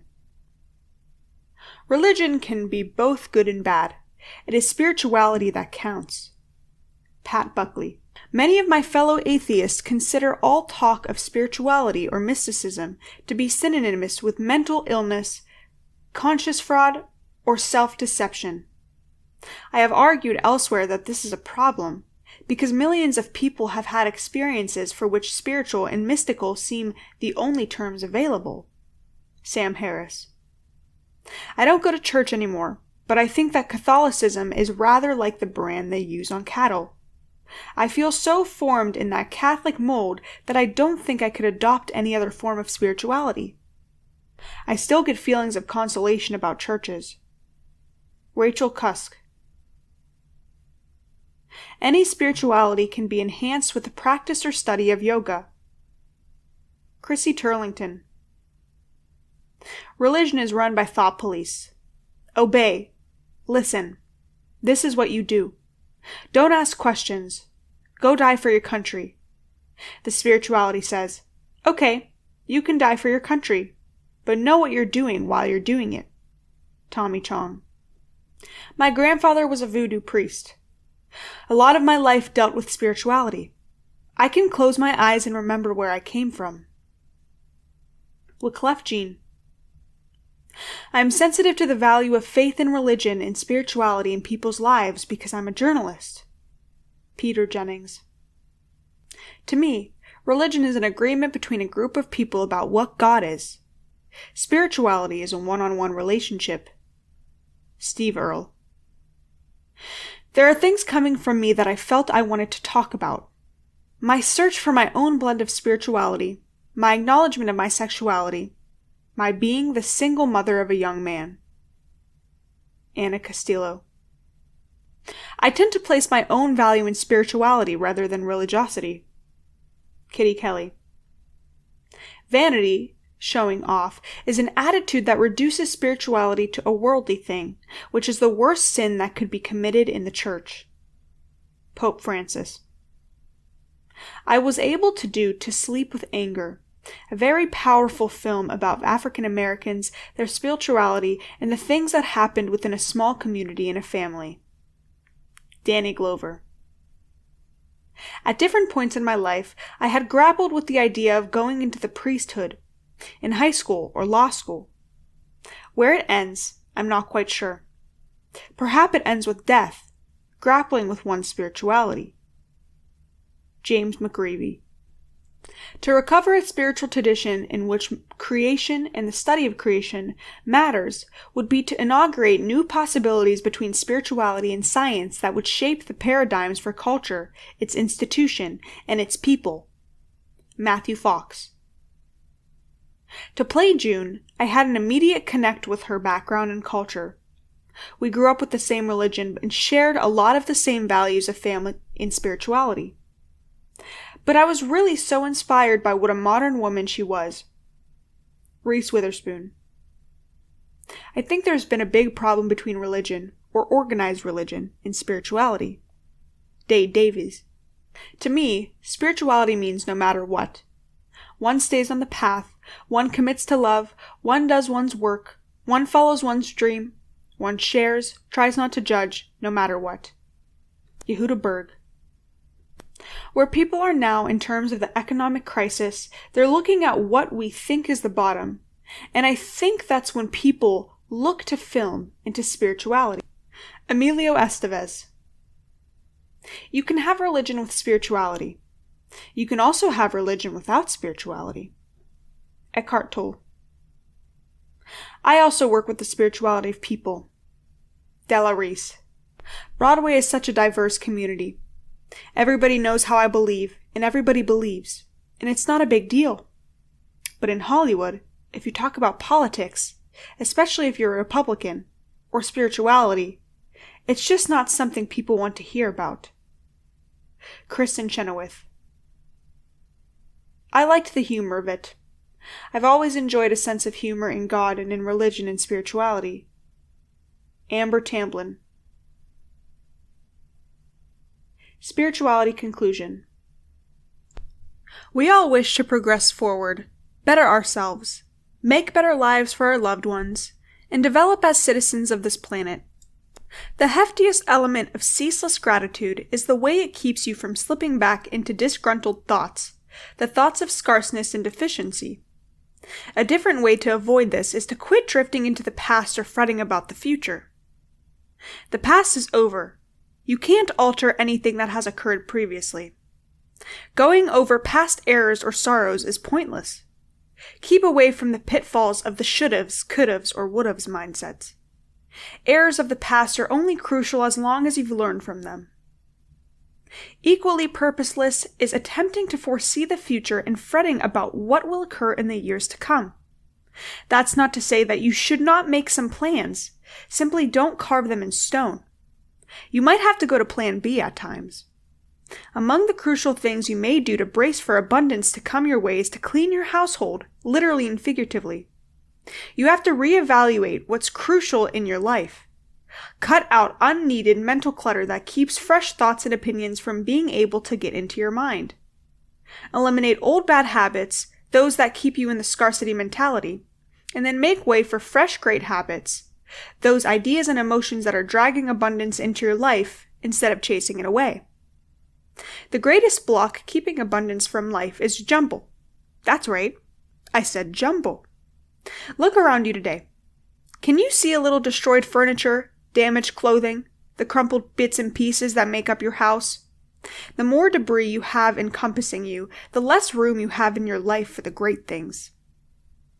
Replace that destroyed mess with pieces of beauty that fire your soul, with the necessities of life that make you comfy, with the music that thrills your heart and makes you grin. You have to clear out the old and ugly in order to make room for the fresh and amazing.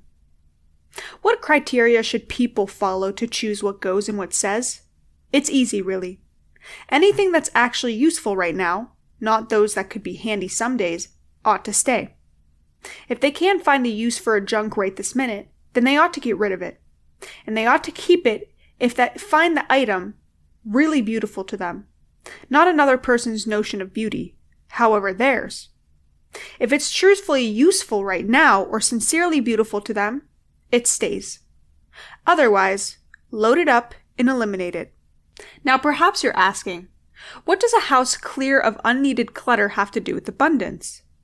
It's simple. Till you clean out the clutter, the broken, washed out, stained old stuff from your life, how may abundance find you? There's no room for it till you clean your household, mentally, emotionally, and physically. If your household is cleared of the clutter, then you are able to bring in what fuels your soul, delights your brain, and thrills your heart. Bring in the meaningful objects, the genuinely beautiful pieces. It's crucial that you decide what you wish for your life.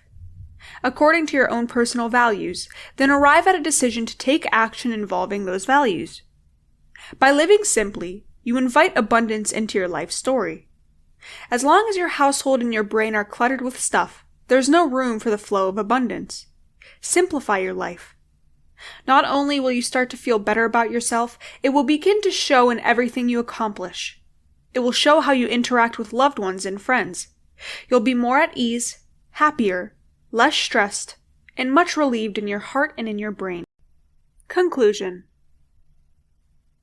The journey through abundance, health, love, and spirituality has been both enlightening and transformative. As we explored the facets of abundant living, the key takeaways revolve around the intertwined nature of health, love, and spirituality in fostering a fulfilling life. Health isn't merely the absence of disease, but an alignment of the mind, body, and spirit. By embracing a holistic approach to health, we not only ensure our physical well-being, but also nourish our mental and spiritual sides. Love, in all of its forms, is the very essence of abundance. Whether it's the love for oneself, for others, or for the world around us, it acts as a catalyst for positivity, compassion, and understanding. Embracing love paves the way for deeper connections and meaningful relationships.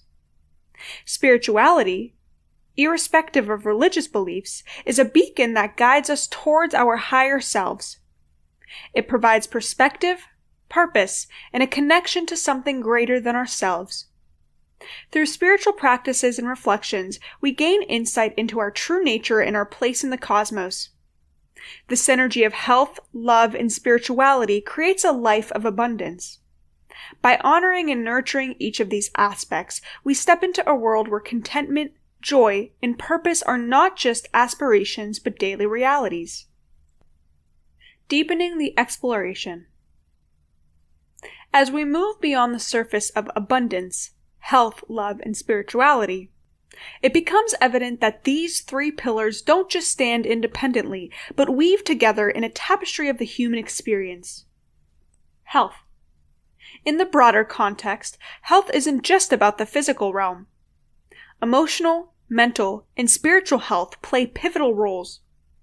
Our emotional health governs our reactions, feelings, and overall mood. Mental health, on the other hand, steers our thoughts, behaviors, and perspective on life. True abundance and health means fostering all these areas, creating a balance that leads to inner harmony. By nurturing our emotional and mental well-being, we lay the groundwork for more profound experiences of love and spiritual connection. Love. Love, often seen as the driving force of the universe, is not just limited to romantic partnerships. It's an expansive energy, encompassing self-love, platonic love, familial love, and universal love. By opening our hearts and removing barriers created by past hurts or societal expectations, we allow ourselves to experience love's transformative power. In its purest form, love brings about healing, understanding, and an elevated sense of belonging. Spirituality. This journey takes us inward, into the deepest recesses of our soul and outward, connecting us with the vast cosmos. Spirituality is the bridge between our earthly experience and the infinite. As we cultivate a deeper spiritual practice, we begin to see the divine patterns in everything, from the smallest grain of sand to the vast, starry night sky. This realization can bring about a sense of serenity and an understanding of the transient nature of our worldly problems. Interconnectedness. Just as a tree requires roots, a sturdy trunk, and leaves to thrive, our lives gain fullness when health, love, and spirituality are in harmony. The physical body becomes the vessel, love the energy, and spirituality the guiding force. When one falters, the others can help restore balance. For instance, in times of physical distress, the strength derived from loved ones or spiritual beliefs can be the lifeline that pulls us through. Moving forward, as we close this chapter and look to the future, let abundance, health, love, and spirituality serve as a gentle reminder of the boundless potentials within each of us. Embrace the lessons, cherish the experiences, and continuously seek ways to nurture these three pillars. Certainly, expanding further on the thematic elements of the supposed book, abundance, health, love, and spirituality, the conclusion could be further enriched with contemplative ideas and a call to action for readers. Understanding our true potential. As we reach the culmination of our shared journey through abundance, health, love, and spirituality, it's time to reflect on the greater narrative that has unfolded. Every chapter, every insight, was a stepping stone towards realizing our fullest potential and tapping into an abundant life. Embracing impermanence. Life, in its essence, is fleeting. The transient nature of our existence is not a cause for sorrow, but an invitation to celebrate every moment. By understanding and embracing impermanence, we become more attuned to the present, relishing in the beauty of now. The power of choice. Perhaps one of the most potent revelations from our exploration is recognizing the power of choice. Every day, we choose how to nourish our health, how to give and receive love, and how to connect spiritually. These choices, big or small, craft the tapestry of our lives. In every decision, there's an opportunity for abundance. Collective consciousness. The threads of health, love, and spirituality don't just define individual experiences, but connect us as a collective. Every act of kindness, every moment of introspection, and every journey towards better health ripples through the fabric of collective consciousness, influencing and elevating others. The journey ahead. While this book may come to a close, the journey towards an abundant life is ever evolving. It's a continuous exploration of self-growth, compassion, and connection. Embrace the ebb and flow, the highs and the lows, knowing that every experience contributes to a richer, fuller life. A call to action. Let's not merely be passive readers, but active participants in crafting our narrative. Challenge yourself every day. Prioritize your health, both in mind and body. Show love, even in the most unexpected moments. Seek spiritual growth, whether through meditation, prayer, nature, or art. In gratitude, we'd like to extend our deepest gratitude for allowing abundance, health, love, and spirituality to be a part of your journey.